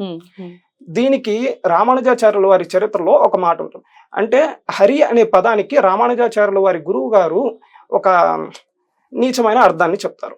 సో తర్వాత నార్మల్ గా హరి అంటే అందరికీ తెలిసిన విషయం ఏంటంటే మన పాపాలని దుఃఖాన్ని హరించేవాడు అని చెప్పారు. ఇప్పుడు ఆ కథ తెలిసిన వాళ్ళందరూ కూడా ఒకటి అర్థం అవుతుంది. అంటే ఇప్పుడు బుద్ధి జ్ఞానం కలిగిన వాళ్ళైతే శ్రేష్టమైన అర్థాన్ని తీసుకుంటారు, బుద్ధి లేని వాళ్ళందరూ తీసుకునే అర్థం ఏంటంటే పెడర్థాలనే తీసుకుంటారు. అదే రూల్ ఇక్కడ కూడా అప్లై అవుతుంది. ఇప్పుడు సాయి అన్న పదానికి స్పష్టమైన నార్మల్ గా ఉండాల్సిన అర్థం చెప్పేశారు. దాని అర్థాన్ని ఆ అర్థంగా తీసుకున్నప్పుడు బుద్ధి కలిగిన వారు అనుకుంటాం. పెడర్థాన్ని తీసుకుంటే ఇక చెప్పాల్సిన పని లేదు. సచ్చరిత్రలో రకరకాల అంశాలు ఉంటాయి. రకరకాలుగా స్వామి లీలల్ని చేయటం అనేది అర్థం చేసుకున్న వాడికి అర్థం అవుతుంది కదా. అర్థం చేసుకోకుండా పెడార్థాలు తీసేవాళ్ళు డెఫినెట్ గా తీస్తూనే ఉంటారు. ఈ నిచ్చెనెక్కి కృష్ణమా ఇంటి వైపుకి దూకి వెళ్లారని లేకపోతే ఇలా చూశారని ఆవిడ బాలబితంతువు కదా, ఆవిడ దగ్గరికి పంపించటము, మగవాళ్ళందరినీ పంపించటము, ఇట్లాంటి శిక్షలన్నీ అంటే పరీక్షలు పెట్టేవారు. మనమే కామానికి లొంగము. మరి ఈ వాళ్ళు అలా ఎలా లొంగుతారు? అందున బాలవితంతో చిన్నపిల్ల అక్కడ ఉంటే ఈ పంపించటం, ఇవన్నీ ఎగ్జాంపుల్స్ తీసుకుని కొన్ని వాగుళ్ళు వాగారు. దీన్ని ఎట్లా చూడొచ్చండి? ఇప్పుడు వారు చెప్పారు సో బాలవితంతు బాబా వారు ఇట్లా పంపించేవారు అని చెప్పాను. మనం ఇది చూసుకుంటాం, మనకి ఈ విధానం అంటే నేను ఇప్పుడు బాబా వారిని సపోర్టివ్గా చెప్తున్నాను అన్నది మాత్రం కాకుండా నార్మల్ గా మన పురాణాల్లో మనం చూసుకున్నా కానీ ఖచ్చితంగా ఒకళ్ళు బాగా తపస్సు చేస్తున్నా ఏం చేస్తున్నా కానీ ఇందులో వారు భద్రపరచడానికి ఖచ్చితంగా వాళ్ళని చెక్ చేయడానికి అన్నట్టుగా పంపిస్తారు. ఇప్పుడు విశ్వామిత్రుడికి జరగలా? పంపించారు అంటే దాని అర్థం ఇప్పుడు వారు తప్పు చేసినట్ట కాదు, వీరి యోగ్యతని చెక్ చేస్తున్నారు అంతే. కానీ ఇక్కడ ముఖ్యంగా పంపించిన ఉద్దేశం అది కాదు, నార్మల్ గా అక్కడికి వెళ్ళి బస చేయడానికి మాత్రమే పంపించారు. కానీ దాన్ని వీళ్ళు తప్పుడు అర్థంగా చెప్తున్నారు కాబట్టి మరి అదే అర్థాన్ని తీసుకునే పని అయితే అప్పుడు వీళ్ళు చెప్పే లాజిక్ లో ఇంద్రుడు కూడా దేవత కారా? ఎందుకంటే ప్రతి చోటకి ఇంద్రుడు ఫస్ట్ అవతల వాళ్ళ కామ ఇది అనేది ఎట్లా ఉంది అనేది చేయడానికి ఖచ్చితంగా పంపిస్తారు. మరి ఇప్పుడు వాళ్ళని కూడా తప్పు పడతారు? మరి ఇప్పుడు ఇంద్రుడి గురించి ఉన్న ప్రతి పురాణం తప్పు అంటారు? అనకూడదు కదా. రైట్. అయితే గురువులు ఇట్లా సద్గురు రూపంలో వచ్చిన వాళ్ళు రకరకాల లీలలు చేస్తుంటారు. ఇప్పుడు శ్రీపాద శ్రీవల్లభులు కూడా మదోన్మత్తుడైన అటువంటి రూపంలో అంటే ఆడవాళ్ళని తొడ మీద కూర్చోబెట్టుకుని ఫుల్ గా తాగుతూ శంకర భట్టుకి కనిపించిన కదా శ్రీపాద శ్రీవల్లభ. శంకర భట్టుకి ఫస్ట్ కనిపించిన పరిస్థితి అది. ఈయనేం గురువు రా నాయన, ఈయన జోలికి మనం ఎందుకు వెళ్తామని అనుకుని ఉండాలి యాక్చువల్ గా కదా. సో ఇట్లాంటి పరీక్షలు ఉంటూ ఉంటాయి, గురువులు ఇట్లాంటి పరీక్షలు పెడుతూ ఉంటారు. సో దీన్ని అర్థం చేసుకోవాలి తప్ప దాన్ని వక్రీకరించడాన్ని ఎలా చూడొచ్చు అనుకోవచ్చు? వక్రీకరిస్తున్నారంటే ఒకటి వాళ్ళకి సుఖం ముందు మనకంటూ ఉన్న మన గ్రంథాల మీదే ఎవరికి అవగాహన లేదు, మొదటి నుండి వస్తున్న గ్రంథాల మీద అంటే పురాణాలు వాటి మీద. ఇక అటువంటి అవగాహన లేని వారు ఒక్కసారిగా గురువుల గ్రంథాలు యోగులకి సంబంధించిన చరిత్రలు చదివినప్పుడు వారికి ఏమీ అర్థం కాదు. కారణం ఏంటంటే మనం దత్తాత్రేయ స్వామి వారి చరిత్ర చూసుకుంటే ఇదే విధానంలో వారికి ఇంద్రుడికి కూడా ఇట్లానే దర్శనం ఇచ్చాడు, కొట్టాడు, రక్తం వచ్చేటట్టు కొట్టారు, తర్వాత బూతులు అంటే చెడు మాటలు వాడారు. కానీ ఇంద్రుడు వదల. కార్తవీర్యార్జునుడు ఆయన అసలు బక్క చిక్కిపోయి వెళ్తే ఆయన్ని కూడా ఇదే విధంగా పరీక్షలు పెట్టి ఇంకా నెత్తురొచ్చేలా కొట్టి ఈ విధంగా అట్లా ఒక అమ్మాయిని పక్కన కూర్చోపెట్టుకున్నట్టుగా అట్లా కనపడుతూ దర్శనం ఇచ్చి ఎన్నో రకాలుగా పరీక్షలు చేశారు. ఇప్పుడు అక్కడి నుండి వస్తున్నది, ఇక్కడ ఏది కొత్తగా వచ్చింది అంటూ లేదు. వీళ్ళు కాకపోతే ఏమనాలో తెలియక ఇది కొత్తగా చెప్తున్నారు, కొత్తగా వస్తుంది అంటున్నారు. ముందు మనకున్న జ్ఞానాన్ని మనం తెలుసుకోగలిగితే అప్పుడు ఇది అర్థం అవుతుంది. అంతేనండి, 100%. ఆ జ్ఞానం రావాలి అంటే గ్రంథాన్వేషణ ఖచ్చితంగా చేయాలి, ఏదో గురువుని ఆశ్రయించాలి. వీళ్ళు మాట్లాడే వాళ్ళు కూడా ఎక్కువ మంది అసలు ఎవరిని గురువుగా ఆశ్రయించరు, కానీ మాట్లాడేస్తారు. ఒకవేళ ఎవరినన్నా వాళ్ళకి ఏదైనా స్వలాభం కలుగుతుంది అనుకుంటే అప్పుడు వారు మా గురువు అండి, వారు చెప్పారు కాబట్టి మేము చేస్తున్నాం అంటారు. అది వాళ్ళకి ఏదైనా లాభం లేదనుకోండి, ఎవరయ్యా ఆయన తిట్టిపోయచ్చు అంతే. ఇప్పుడు బ్రహ్మశ్రీ వద్దిపర్తి పద్మాకర్ గారు ఇలా మాట్లాడారు అని చెప్పాను. అలా చేసినప్పుడు ఎవరైతే నన్ను ప్రశ్నించారో ఇంతకు ముందు వారికి నేను ఆ వీడియో పంపించాను, ఇట్లా బాబా వారి గురించి వారు మాట్లాడి. వెంటనే అప్పటిదాకా ఆయన్ని గురువుగా భావించే ఆయన ఈయన షిరిడి సంస్థాన వారి దగ్గర ఏమన్నా డబ్బులకి లొంగిపోయి ఉంటారు అని చెప్పి మాట్లాడు. ఆయనకి డబ్బులకి లోట అండి అసలు ఒకవేళ ఆయనకి అసలు డబ్బులతో పనే లేదు. ఒకవేళ అంతగా అవసరం అయ్యి నాకు కావాలి అంటే ఇవ్వడానికి క్యూ లైన్ లో ఉన్నారు, క్యూ లైన్ లో 100%. మరి అలా అంటే అది వీళ్ళ లాభం. వీళ్ళు గురువుని ఆశ్రయించడం అంటే ఇది గురుత్వాన్ని చూడటాన్ని ఈ పద్ధతిగా ఇలాంటి వీళ్ళందరూ మళ్ళీ బాబా వారి గురించి ఆయన గురువు కాదు అది కాదు అని మాట్లాడడం అది చాలా హాస్యాస్పదం. ఎగ్జాక్ట్లీ, ఇది గమనించాలి ప్రజలు. ఎందుకంటే ఎవరు ఏం మాట్లాడుతున్నారు, ఎట్లాంటి మార్పులు వస్తూ ఉన్నాయి వాళ్ళ మాటల్లో అనేది గమనించుకోవాలి. అండ్ ఎవడో చెప్పాలా, మనకు తెలీదా, మనకి ఇంగిత జ్ఞానం లేదు, మనం చిన్నప్పటి నుంచి చూస్తూ ఉన్నాము. కేవలం వీళ్ళందరూ ఈ వాట్సాప్ ఫార్వర్డ్ మెసేజ్ల మీద మాత్రమే ఆధారపడతారు. వాట్సాప్ యూనివర్సిటీ ఆయన చెప్పినట్టు వాట్సాప్ యూనివర్సిటీ, కాకపోతే దాన్ని ఆయనే ఫాలో అవుతున్నాడు. వాట్సాప్ యూనివర్సిటీ ఫాలో అవ్వద్దంటూనే వాట్సాప్ లో వచ్చాయి జస్ట్ అవి చదివేసి అవి నిజం అనుకొని అందరికి బాధ కలిగించే విధంగా మాట్లాడుతున్నారు. ఆయన అల్లా అన్నాడు, అల్లాని దేవుడు అన్నాడు, ఇదొకటి మనం మాట్లాడుకోవాలి. అల్లా మాలిక్ అంటాడు కదా, ఆయన ఫకీరే కదా, మరి మీరు ఎలా అంటారు సాయిని బ్రాహ్మణుడు అనే మాట డెఫినెట్ గా లేవనెత్తారు. మాక్సిమం ఇది బాగా వచ్చింది కూడా రాధా మనోహర్ దాస్ గారు వాళ్ళు వచ్చినప్పుడు. సరే ఇప్పుడు వారు ఇస్కాన్ రిలేటెడ్ కాబట్టి దాని నుండే నేను ప్రూఫ్ చూపిస్తా. ఇస్కాన్ వాళ్ళు అల్లా అన్న, యెహోవా అన్న, కృష్ణుడు అన్న ఒకటే అంటారా? ప్రూఫ్ ఉందండి, చూపిస్తారా? ఖచ్చితంగా, నో డౌట్. ఆ లింక్స్ కూడా నేను ఆయన ఏ లెక్చర్స్ లో శ్రీల ప్రభుపాద వారు ఈ మాటలు మాట్లాడారనేవి మొత్తం అంటే వాళ్ళ రూమ్ లెక్చర్స్ అని చెప్పి ఇట్లా కాన్వర్సేషన్స్ ఇవన్నీ ఉంటాయి. అవి వీడియోస్ రూపంలో ఉన్నాయా? రిటర్న్ వాళ్ళ వెబ్సైట్స్, అథెంటికేట్ వెబ్సైట్స్ అండ్ వాళ్ళ బుక్స్ లో కూడా ఉన్నాయి. ఆఖరికి ఆయన ఒక బుక్ చూపించి రాధా మనోహర్ దాస్ గారు, ఆత్మ సాక్షాత్కార శాస్త్రం ఈ బుక్, ఇది బాగా చదవండి చాలా గొప్పది అని చెప్పారు. అందులో కూడా ఒక మాట ఏంటంటే, మేము యేసుక్రీస్తుని గురువుగా భావిస్తాము, మేము అంగీకరిస్తాము అని ఇస్కాన్ వాళ్ళు చెప్పినట్టుగా అందులోనే ఉంది. మీరు చూపించిన పుస్తకంలోనే, మీరు ఫాలో అవుతున్న ఇస్కాన్లోనే. కానీ అట్లానే ఇంకొక విషయం ఏంటంటే, వాళ్ళు మళ్ళీ వీళ్ళ ముగ్గురిని ఒప్పుకుంటారు. అంటే కృష్ణుని ఒప్పుకుంటారు, యెహోవాని ఒప్పుకుంటారు, శివుణ్ణి ఒప్పుకోరు, అల్లాని ఒప్పుకుంటారు, శివుణ్ణి ఒప్పుకోరు, అండ్ అమ్మవారిని ఒప్పుకోరు. రామకృష్ణ పరమహంస వారు ఎప్పుడైతే మామూలుగా కాళీ సంకీర్తన ఈ చేస్తుంటారో, ఆయన అజ్ఞాని కాళీ సంకీర్తన జయించడం ఏంది, కృష్ణ సంకీర్తన జయించిన వాడే జ్ఞాని అని చెప్పి మాట్లాడు. ఇవి కూడా వాళ్ళ వెబ్సైట్స్ లో ఉన్న డాక్యుమెంట్సే ఇవన్నీ. ఇట్లా చూసుకుంటే ఇప్పుడు సరే బాబా వారి గురించి కూడా వారు మాట్లాడారు, శ్రీల ప్రభుపాద వారు. ఆయన జస్ట్ ఒక అంటే జస్ట్ ఊరికేదో మాయ చేసేవాడు అన్నట్టుగా అట్లా చెప్పారు. ఒక ఆయన గురించే కాదు, రమణ మహర్షి వారి గురించి కూడా చాలా తప్పుగా మాట్లాడారు. ఆయన ఒక మూర్ఖ మార్గం అని చెప్పి మాట్లాడారు శ్రీల ప్రభుపాద. బట్ కానీ ఈ విధంగా వాళ్ళు ఇంత నెగిటివిటీ మన హిందూస్ లో చేస్తున్నా, బట్ కానీ అదొక హిందూ ఆర్గనైజేషన్ అని చెప్పి అంటారు. బట్ కానీ సాయిబాబా వారు ఎక్కడైనా ఆదిశంకరుల వారిని అవమానించినట్టు ఉందా? రామానుజాచార్యుల వారి గురించి అవమానించినట్టు, ఏ ఒక్క సద్గురువు గురించి అయినా, ఏ సాధువు గురించి అయినా అవమానించినట్టు ఉందా అంటే లేదు. మరి ఇప్పుడు మీరు ఏ సంస్థ నుండి అయితే మాట్లాడుతున్నారో ఆ సంస్థ వారు అందరినీ ఈ విధంగా అవమానిస్తున్నారు, మీరు అక్కడ ఏం మాట్లాడరు. మరి ఎవరు ఆదిశంకరాచార్యుల వారిని ఎవరైతే అనుసరిస్తారో, ఆచరిస్తారో, వారి మార్గాన్ని ఆచరిస్తారో వారు నాశనం అయిపోతారని చెప్పి చైతన్య చరితామృతం అనే బుక్ లో ఎంతో స్పష్టంగా రాసింది. మరి ఇలాంటి మాటలు ఎప్పుడు బాబా వారు మాట్లాడలేదే. మరి అసలు ఇప్పుడు ఎవరు గురువు అంటారు, ఎవరు గురువు కాదంటారు? మీది గురు పరంపర అనే పని అయితే మరి ఇదేంటి? అది అసలు గురు పరంపర ఎలా అవుతుంది?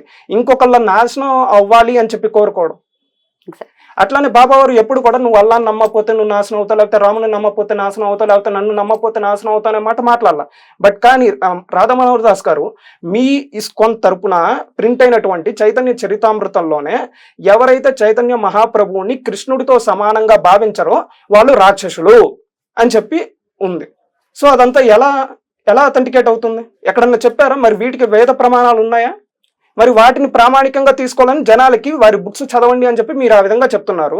మరి లోపలేమో ఇంత నెగిటివిటీ స్ప్రెడ్ చేస్తున్నారు. ఎలా కుదురుతుంది? కానీ బాబా వారు ఎప్పుడు అట్లా చేయలేదు. ఏ తప్పు చేయని వారు, లేకపోతే ఏ దుష్ప్రచారం చేయని వాళ్ళనేమో మీరు వారి గురించి దుష్ప్రచారం చేస్తున్నారు. ఇది అసలు ఏ ప్రకారం సమంజసం నాకు అర్థం కావట్లేదు. అయితే వీళ్ళు ఇంకొన్ని బాబా గారి గురించి మాట్లాడినప్పుడు బ్రాహ్మణుల చేత నాన్ వెజ్ తినిపించారు అనే మాట ప్రస్తావన తీసుకొస్తారు. చాలా మంది తెస్తుంటారు. ఏంటది? అది కథ పూర్తిగా చదవరు. అక్కడ బ్రాహ్మణుడి చేత ఎక్కడ తినిపించారో మరి అక్కడ సచరిత్రలో అయితే లేదు. మరి వీరికి ఎక్కడ కనపడిందో తెలియదు. కాకపోతే వండిచ్చేటప్పుడు ఆయన చెయ్యి ఆవంతరం ఆయన చేత్తో నెట్టేశారు, బ్రాహ్మణుడి చెయ్యి యూజ్ చేశారు. బట్ కానీ ఎక్కడ కూడా తినిపించలే. ఒక గురువు యొక్క ముఖ్య ఉద్దేశం ఏంటంటే ఆ శిష్యుడికి వచ్చేసరికి ఇంకా ఏదైనా భేద భావన ఉందా మనుషుల మధ్యన, లేకపోతే ఇట్లా జాతి భావన ఇట్లాంటివి ఏమన్నా ఉన్నాయా అన్నది చెక్ చేసి ఆ తర్వాత అనుగ్రహిస్తారు. ఇది మొదటి నుండి వస్తున్న సాంప్రదాయం. అదే విధానంలో టెస్ట్ చేశారు తప్పితే ఆఖరికి బాబా వారు ఎప్పుడన్నా మసీదులో వండేటప్పుడు అక్కడికి వెజిటేరియన్స్ అనే వాళ్ళని రానివ్వరు, శాకాహారులు ఈ దరిదాపుల్లోకి రాకండి అని చెప్పేసేవారు. సచ్చరిత్రలో క్లియర్ గా ఉంది. ఇక్కడ ఈ పాయింట్ ని ముఖ్యంగా రాధా మనోహర్ దాస్ గారు ఏం చేశారంటే, సో ఆయన ఎప్పుడైతే అందులో చేయి పెట్టి తిప్పేశారో ఆ వండే పాత్రలో, ఆ తర్వాత ఆయనకి చేయి కాలిపోయింది, తర్వాత కట్టుకున్నాడు, చూడు అదంతా బుక్ లోనే ఉంది అని చెప్పాను. ఆయన చేయి కాలింది అప్పుడు కాదు, వేరే ఒక పాపని రక్షించేటప్పుడు చేయి కాలింది. అప్పుడు కాలింది, ఇప్పుడు కాలేదు అంటే ఇక్కడ వచ్చేసరికి ఆయన యోగ శక్తి, అక్కడ వచ్చేసరికి ఆ పాప యొక్క ప్రారంధ కర్మని బాబా వారు తీసుకున్నారు కాబట్టి కాలింది.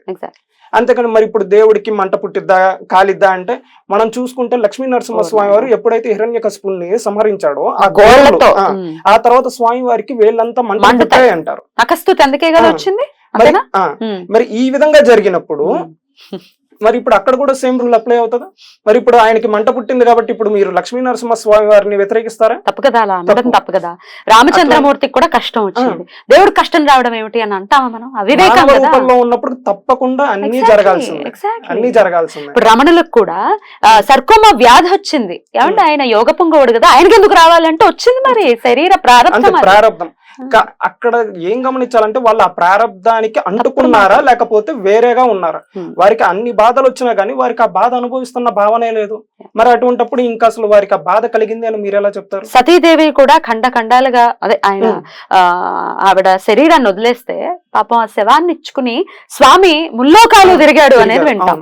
శివుడే కాపాడలేకపోయాడని మనం అంటామా? అసలు అనగలమా? ఇప్పుడు ఇది ఇంటర్వ్యూలో ఇలా మాట్లాడటం కూడా ఇది నా ప్రారంభం అనిపిస్తోంది. ఎగ్జాంపుల్ తీయాలి, లేకపోతే అర్థమే చావట్లేదు. అందువల్ల మాట్లాడాల్సి తప్పు కదా, ఇవన్నీ మాట్లాడాల్సిన పని అసలు మాట్లాడడం, అసలు ఆ థాట్ కూడా రాదు మనకి.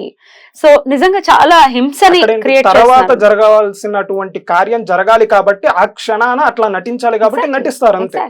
అంతే తప్పితే వాళ్ళకి ఏదో నొప్పులు వచ్చేసి ఇబ్బంది పడిపోయారు అట్లయితే చిరునవ్వు ఎందుకు అవంతరం మిగిలిపోయింది అందరికి? అందరూ అన్ని బాధలు ఉంటున్నా ముఖం మీద చిరునవ్వుతో ఉన్నారనే మనకి ప్రతి చోట చెప్తారు. మరి అదట్లా? కృష్ణుడు కూడా పాండవులతోటే ఉంటాడు ఎప్పుడు. పాండవులు ఎన్నో కష్టాలు అనుభవించాడు, మరి కృష్ణ పరమాత్మ దేవుడు పక్కన ఉన్నప్పుడు ఇక మరి కష్టం ఎందుకు వచ్చాయి మరి కష్టాలు? ఉప పాండవులు చచ్చిపోయే పరిస్థితి వచ్చింది, కృష్ణుడు ఆపేయాలి కదా, దేవుడు ఉన్నాడు కదా అని మనం మాట్లాడకూడదు. అది అంతే. అది మాట్లాడితే వెంటనే ఒక మాట అంటారు, వీళ్ళు హిందూ వ్యతిరేకులు. మేమా? జనరల్ గా ఇంకా వాళ్ళందరూ చెప్పేదన్నీ కూడా అయ్యే మాటలు. చూడండి, బాబా గారి గురించి సపోర్ట్ చేయడానికి అని చెప్పి మన వాళ్ళందరినీ కూడా తక్కువ చేస్తున్నారు, వీళ్ళు వేరే వాళ్ళు అన్నట్టుగా క్రియేట్ చేస్తారు. ఇక్కడ ఎవరు ఎవరిని తక్కువ చేయట్లేదు, తప్పు పట్టట్లేదు. ఉన్న వాటిలోనూ ఒకడే అనుకుంటున్నాం, అందరిలోనూ ఉన్నది పరమాత్మ మాత్రమే అనుకుంటున్నాం. ఆయనకు వేరు వేరు పేర్లు పెట్టుకున్నారు. మీరు శివుడు అనుకుంటున్నారా, కృష్ణుడు అనుకుంటున్నారా, రాముడు అనుకుంటున్నారా, బాబా అనుకుంటున్నారు కదా. మరి ఇప్పుడు మీరు బాబా వారిని రాధా మనోహర్ దాస్ గారు ఎప్పుడైతే వ్యతిరేకిస్తా ఉన్నారో బాబా వారిని, సో ఆయన అల్లా అన్నాడు, అందరి దేవుళ్ళు ఒకళ్ళే మళ్ళీ అల్లా అన్నాడు అని చెప్పి అంటున్నారు. మీరు కృష్ణనామం చేయకపోయినా పర్లేదు, అల్లా నామం చేస్తున్నారు మంచిదే అని చెప్పి శ్రీల ప్రభుపాదుల వారు అన్న మాట ఉంది. మరి ఇప్పుడు మీరు బాబా వారి కంటే ముందు వ్యతిరేకించాల్సింది అక్కడ ఉన్నారు కదా, ఎందుకంటే ఇప్పుడు మీరు ఆ వారి సాంప్రదాయాన్ని అనుసరిస్తున్నారు. మరి అది అసలు ఎట్లా సపోర్టివ్గా మీరు చెప్తారు? అట్లానే ఈ అల్లా అనే పదం గురించి వద్దిపర్తి పద్మాకర్ గారు ఎంతో స్పష్టంగా ఒకసారి శ్రీశైలంలో గరుడ పురాణాన్ని చెప్తున్నప్పుడు మధ్యలో ఒక టాపిక్ మీద ఆయన ఎక్స్ప్లెయిన్ చేశారు. సో అల్లా అంటే అర్థం ఏంటంటే అమ్మవారు అనే అర్థం వస్తుంది అని చెప్పని. ఆ తరువాత పురి శంకరాచార్యుల వారు కూడా అల్లా అనే పదానికి అర్థం అమ్మవారు అనే విధానంలోనే చెప్పారు. అట్లానే బాబా వారు కూడా ఇప్పుడు ముస్లింస్ అందరూ అనేది అల్లా అక్బర్ అనే అంటారు, కానీ బాబా సచ్చరిత్రలో మనం ఎక్కడ చూస్తున్నా ఆయన ఎక్కడ కూడా అల్లా అక్బర్ అన్నది నాకైతే ఎక్కడ కనపడలా. అంటే ఉన్నది భగవంతుడు, ఆ భగవంతుడే యజమాని అన్న అర్థం. ఇప్పుడు ఆయన కూడా అమ్మవారిని ఎక్కువ పూజించేవారు అని చెప్పి చెప్తాను. అంటే కారణం ఏంటంటే మీరు సచ్చరిత్రలోనే 3వ అధ్యాయంలో చూసుకుంటే ఆ జగన్మాతను నేనే అన్న విధానంగా, అంటే సాధారణంగా ఏదైనా ఒక దేవతా సాధన చేసేటప్పుడు స్వయం ఆ సాధకుడు అంటే శివోహం అన్న స్థాయి అంటారు కదండి, అట్లా ప్రతి ఒక్క సాధనలో కూడా తన్ని తాను ఆ దేవతగా భావించడం అనేది జరుగుతుంది. సో అదే విధానంలో ఒక చోట 3వ అధ్యాయంలో నాకు గుర్తున్నంత తోటికి 3వ అధ్యాయంలోనే సకల సృష్టికి మూల కారణమైనటువంటి ఆది పరాశక్తి నేనే అని చెప్పే మాట వాడతారు. మరి ఇప్పుడు ఈ లెక్కలో చూసుకున్నా అట్లానే రామకృష్ణ పరమహంస వారు కాళీమాతను ఎక్కువ పూజించేవారు. ఆయన అక్కడ శరీరం వదిలిపెట్టేసిన తర్వాత అదే టైంలో ఇక్కడ బాబా వారు శరీరం వదిలిపెట్టి 3 రోజుల తర్వాత మళ్ళీ వస్తానన్నారు. ఆ తర్వాత వచ్చిన తర్వాత మహల్సపతి వారు అడిగినప్పుడు బెంగాల్లో గదాధర్డ్ అనే ఒక మహాత్ముడు ఇలా శరీరాన్ని వదిలిపెట్టేశారు. సో ఆయన కార్యాన్ని అల్లా నాకప్ప చెప్పి పంపించారు. ఇప్పుడు అల్లా అన్న ఉద్దేశం ఇక్కడ ఈయన ప్రధానంగా ఎవరిని అన్నట్టు, అక్కడ రామకృష్ణ పరమహంస వారు ఎక్కువ పూజించింది కాళీమాతని. ఇప్పుడు ఆయన కార్యం ఏదైనా అవతల వారికి అప్పచెప్పాలంటే అప్పుడు అమ్మవారు అప్పచెప్పినట్టేగా. అంటే ఇప్పుడు ఈయన ఉద్దేశంలో అల్లా అంటే ఎవరు? అమ్మవారనేగా. ఆఖరికి ఆయన అంశం మొత్తం ఈయనలో చేరింది అనే దానికి మనకి రామకృష్ణ పరమహంస వారి చరిత్రలోనే ఒక మాట ఉంటుంది. ఆయన సమాధి చెందడానికి ముందు వివేకానందుడితో అంటారు, నీకు ఇవ్వాల్సిందంతా ఇచ్చేసాను, నేను ఇప్పుడు ఏమీ లేని ఒక ఫకీర్ని అంటాడు. సాధారణంగా ఈ మాట మనకి ఇప్పుడు ఆయన బ్రాహ్మణుడు, మరి ఫకీర్ అని ఎందుకు ఫకీర్ అని అన్నారు. ఏమీ లేనివాడు ఫకీరు, అంతేగాని అది ఏదో ముస్లిం అని ఇది ఒక ఇండైరెక్ట్ గా ఇండికేషన్. సో ఆయన అంశ అనేది ఇటు బాబా వారిలోకి వెళ్తుంది అన్నట్టు. రైట్. ఇక సాయి ట్రస్ట్ గురించి ఒకసారి మనం మాట్లాడుకుంటే అండి, మన హిందువుల డబ్బులు మనం వెళ్ళి అక్కడ వేసేస్తున్నాము. వీడియో ఉందండి, డెఫినెట్లీ చాలా మంది ఒక వీడియో చూపిస్తూ దాని మక్కాకి ట్రాన్స్ఫర్ చేసేస్తున్నారు. నిజమేనా? ఒకళ్ళు ట్వీట్ చేశారు. సో ట్వీట్ చేసిన తర్వాత June 25 అనుకుంటా, ఆ టైంలో ఒక 2 years బ్యాక్ ట్వీట్ చేసిన తర్వాత ఒక 2 days కే షిరిడి సంస్థాన్ వాళ్ళు రియాక్ట్ అయ్యారు. దానికి సంబంధించి కేసు ఫైల్ చేశారు. సో కేసు ఫైల్ చేసిన తర్వాత వాళ్ళు వెంటనే ఆ ట్విట్టర్ లో ట్వీట్ తీసేసి అంతను గప్చుప్ అయిపోయారు. సో కానీ వీళ్ళు మాత్రం జస్ట్ ఆ ఫేక్ ట్వీట్ ని పట్టుకొని ఇదిగో ఇచ్చారంట 35 crores మక్కాకి ట్రాన్స్ఫర్ అయినాయి అంట అని చెప్పాను. మరి ఆ బ్యాంక్ స్టేట్మెంట్ ఏదో చూపించమంటే పోయింది, మరి బ్యాంక్ స్టేట్మెంట్ చూపించరు, మరి వీళ్ళకి ఆధారాలు ఎక్కడి నుండి వస్తాయో తెలియదు. అట్లా ఇంకొక వీడియో చూపిస్తారు. మొత్తం అంటే బ్యాక్గ్రౌండ్ అంతా కూడా ఒక గ్రీన్ కలర్ టైప్ లో ఉన్నట్టుగా పెట్టేసి సో బాక్స్ ఓపెన్ చేస్తారు. బాగా డబ్బులు కలెక్షన్ అంతా ఉండితే ముస్లిమ్స్ అందరు, మొత్తం ముస్లిమ్స్ కుర్రవాళ్ళు వాళ్ళే ఉంటారు. వాళ్ళందరూ బ్యాగులు వేసేసుకుని తీసుకుని వెళ్ళి అక్కడ మొత్తం నేల మీద పరిచేసి బాగా కౌంట్ చేసుకుంటూ ఉంటారు. చూడండి షిరిడి సంస్థాన్ వాళ్ళందరూ కూడా అక్కడ పనిచేసే వాళ్ళందరూ ముస్లిమ్స్, డబ్బులు కౌంట్ చేసేది ముస్లిమ్స్ అని చెప్పి కింద ట్యాగ్ లైన్స్ వేసేసి బాగా ఫార్వర్డ్ చేశారు. ఆ వీడియో కూడా పూర్తిగా కనీసం దానికి పెద్ద లాజిక్ కూడా అసలు జస్ట్ కామన్ సెన్స్ ఉంటే ఆ వీడియో మన దేశంలో కాదని అర్థమైపోయింది. అక్కడ చూపించే ఒక కరెన్సీ నోట్ కూడా మన ఇండియన్ కరెన్సీ, కానీ వీళ్ళు మాత్రం కింద టైటిల్ పెట్టేసి పంపించేస్తున్నారు. బంగ్లాదేశ్ ఆఖరికి వాళ్ళు బస్తాలు చూపిస్తారు. బీజీ అని చెప్పి ఒక లోగో ఉంటుంది, అదేంటంటే బంగ్లాదేశ్ కంపెనీ వాళ్ళది ఒక అగ్రికల్చర్ కంపెనీ లోగో అన్నమాట. అంత స్పష్టంగా అక్కడ బంగ్లాదేశ్ ది కనపడుతుంటే మీరేమో అది సాయిబాబా వారి. ఇది కూడా ట్విట్టర్ లో ఆయన పోస్ట్ చేసిన ఆయన తెలివిగా ఏం చేశాడంటే పైన ఒక మాట రాశారు, చూడండి షిరిడి సంస్థానంలో జరుగుతున్న అన్యాయం అని చెప్పి మొత్తం రాసి లాస్ట్ లో ఒక చిన్న లైన్ ఏం రాశానంటే correct me if I am wrong అన్నాడు. Correct me if I am wrong చేయాల్సిందంతా చేసి ఒకవేళ నా తప్పు అయితే నాకు తెలియజేయండి, నాకు సంబంధం లేదని చెప్పి ఆయన చెప్పేసుకున్నాడు. బట్ కానీ మిగిలిన వాళ్ళందరూ ఏమో స్ప్రెడ్ చేసేసారు. ఇట్ ఇస్ నాట్ అంటే అలా రాయకూడదు, hit me if I am wrong అని అనాలి. రాంగ్ అని ప్రూవ్ అయిన తర్వాత అట్లీస్ట్ వీళ్ళు పంపించే వాట్సాప్ ఫార్వర్డ్ మెసేజెస్ కావచ్చు, ఇవన్నీ అట్లా ఉంటుంటాయి. చాలా అథెంటిక్ ప్రూఫ్స్ అనేవి ఏమీ ఉండవు. అయితే ఇంకొక వాదన కూడా వినిపిస్తూ ఉంటుంది, సాయి మందిరాల్లో ఆయన పాదాల దగ్గర శివుణ్ణి పెట్టడం, లేకపోతే దత్తాత్రేయుల వారిని పెట్టటము, ఇవన్నీ కూడా కించపరిచేలాగున్నాయి. సాయి పాదాల దగ్గర పెట్టటము, అందుకని సాయిని మనం వ్యతిరేకిద్దాం అని చెప్పి కొంతమంది అంటుంటారు. దీన్ని ఎట్లా చూడొచ్చు? ఎక్కడైనా బాబా వారు నా దగ్గర అట్లా పెట్టండి అయ్యా అని చెప్పలేదు. సరే ఇప్పుడు మనం నార్మల్ ఎగ్జాంపుల్ ఇస్కాన్ తీసుకుందాం. ఇప్పుడు ఇస్కాన్ లో క్రిస్మస్ అప్పుడు కృష్ణుడికి శాంటా క్లాస్ డ్రెస్ చేస్తారు కొన్ని చోట్ల వాటి వీడియోస్ వాటి ఫొటోస్ కూడా ఉన్నాయి. ఇప్పటికీ మనం గూగుల్లో చూసుకుంటే మనకి అవైలబుల్ లోనే ఉన్నాయి, ఇస్కాన్ సైట్స్ లోనే. అంటే అమెరికాలో అక్కడ ఉన్నాయి. And at the same time మన చోట కూడా ఒకసారి జరిగినప్పుడు దానికి సంబంధించి వేరే గురువులు వాళ్ళు కూడా రెస్పాండ్ అయ్యారు. సో ఇప్పుడు అక్కడ అట్లా శాంటా క్లాస్ డ్రెస్ వేశారు కాబట్టి ఇప్పుడు ఆ తప్పు కృష్ణుడిది అంటారా వేసిన వాళ్ళది అంటారా? వేసిన వాళ్ళది. ఎలా అంటాం కృష్ణుడిదని? మరి అట్లానే ఇప్పుడు బాబా వారి పాదాల దగ్గర ఇట్లా పెడుతున్నారు అంటే పెట్టిన వాళ్ళ తప్ప బాబా వారి మరి అప్పుడు ఎక్కడ పెట్టారో అక్కడ ప్రశ్నించండి. మరి ఎందుకు దాన్ని తీసుకొచ్చి బాబా వారి తప్ప అంటారు? ఇప్పుడు మనం ఒకళ్ళం పూజిస్తున్నాం, బాగా పూజిస్తున్నప్పుడు మనకి ఎవడి వల్ల మనం వేరే వాళ్ళ మాటలు నమ్మి నార్మల్ గా ఏదో పని చేసి మనం నష్టపోయాం అనుకోండి, ఇప్పుడు తప్పు నేను ఎంత పూజిస్తున్నా నువ్వు నాకెందుకు చెప్పలేదు, నేను ఇంక పూజించను అంటే సో ఇప్పుడు తప్పు అక్కడ దేవుడిది పడతావా లేకపోతే పక్కన ఉన్న వ్యక్తిది పడతావా? అట్లానే చాలా సింపుల్ లాజిక్ ఇది. దాన్ని పట్టుకోకుండా జస్ట్ అదిగో బాబా వారి పాదాల దగ్గర పడుతున్నారు, మన హిందువులు ఇప్పుడన్నా కళ్ళు తెరవాలి. వెరీ సాడ్ ఇట్లా మాట్లాడటం. ఇక రీసెంట్ టైమ్స్ లోనండి సాయి గుళ్ళలో కొంతమంది చేస్తున్నటువంటి పని అల్లా పాటలు. ఇప్పుడు ఒకవేళ నిజంగా బాబా వారే పెట్టమని ఈ విధంగా అనే పని అయితే మరి ఇప్పటికీ షిరిడీలో ఎక్కడ మనం గమనించాం, ద్వారకామయ్య అని పేరే ఉంది కదా, అక్కడ షిరిడీలో కూడా ఎక్కడ కూడా బాబా వారి పాదాల దగ్గర మనం ఎటువంటి మనం చూడం. అండ్ ఇంకా గట్టిగా మాట్లాడాలంటే బాబా వారు ఆయన చేతులతో ప్రతిష్ట చేసినటువంటి శివలింగం ఉంది అక్కడ. మరి దీన్ని ఎవరు పట్టించుకోరు. ఒకవేళ ఆయన ముస్లిం అనే పని అయితే మరి శివలింగ ప్రతిష్ట ఎందుకు చేయిస్తారు? ఇప్పటికీ షిరిడీలో మనం దర్శనం చేసుకోగానే ఆ క్యూ లైన్ అనేది డైరెక్ట్ గా గురుస్థానం అనే చోటుకి వెళ్తుంది.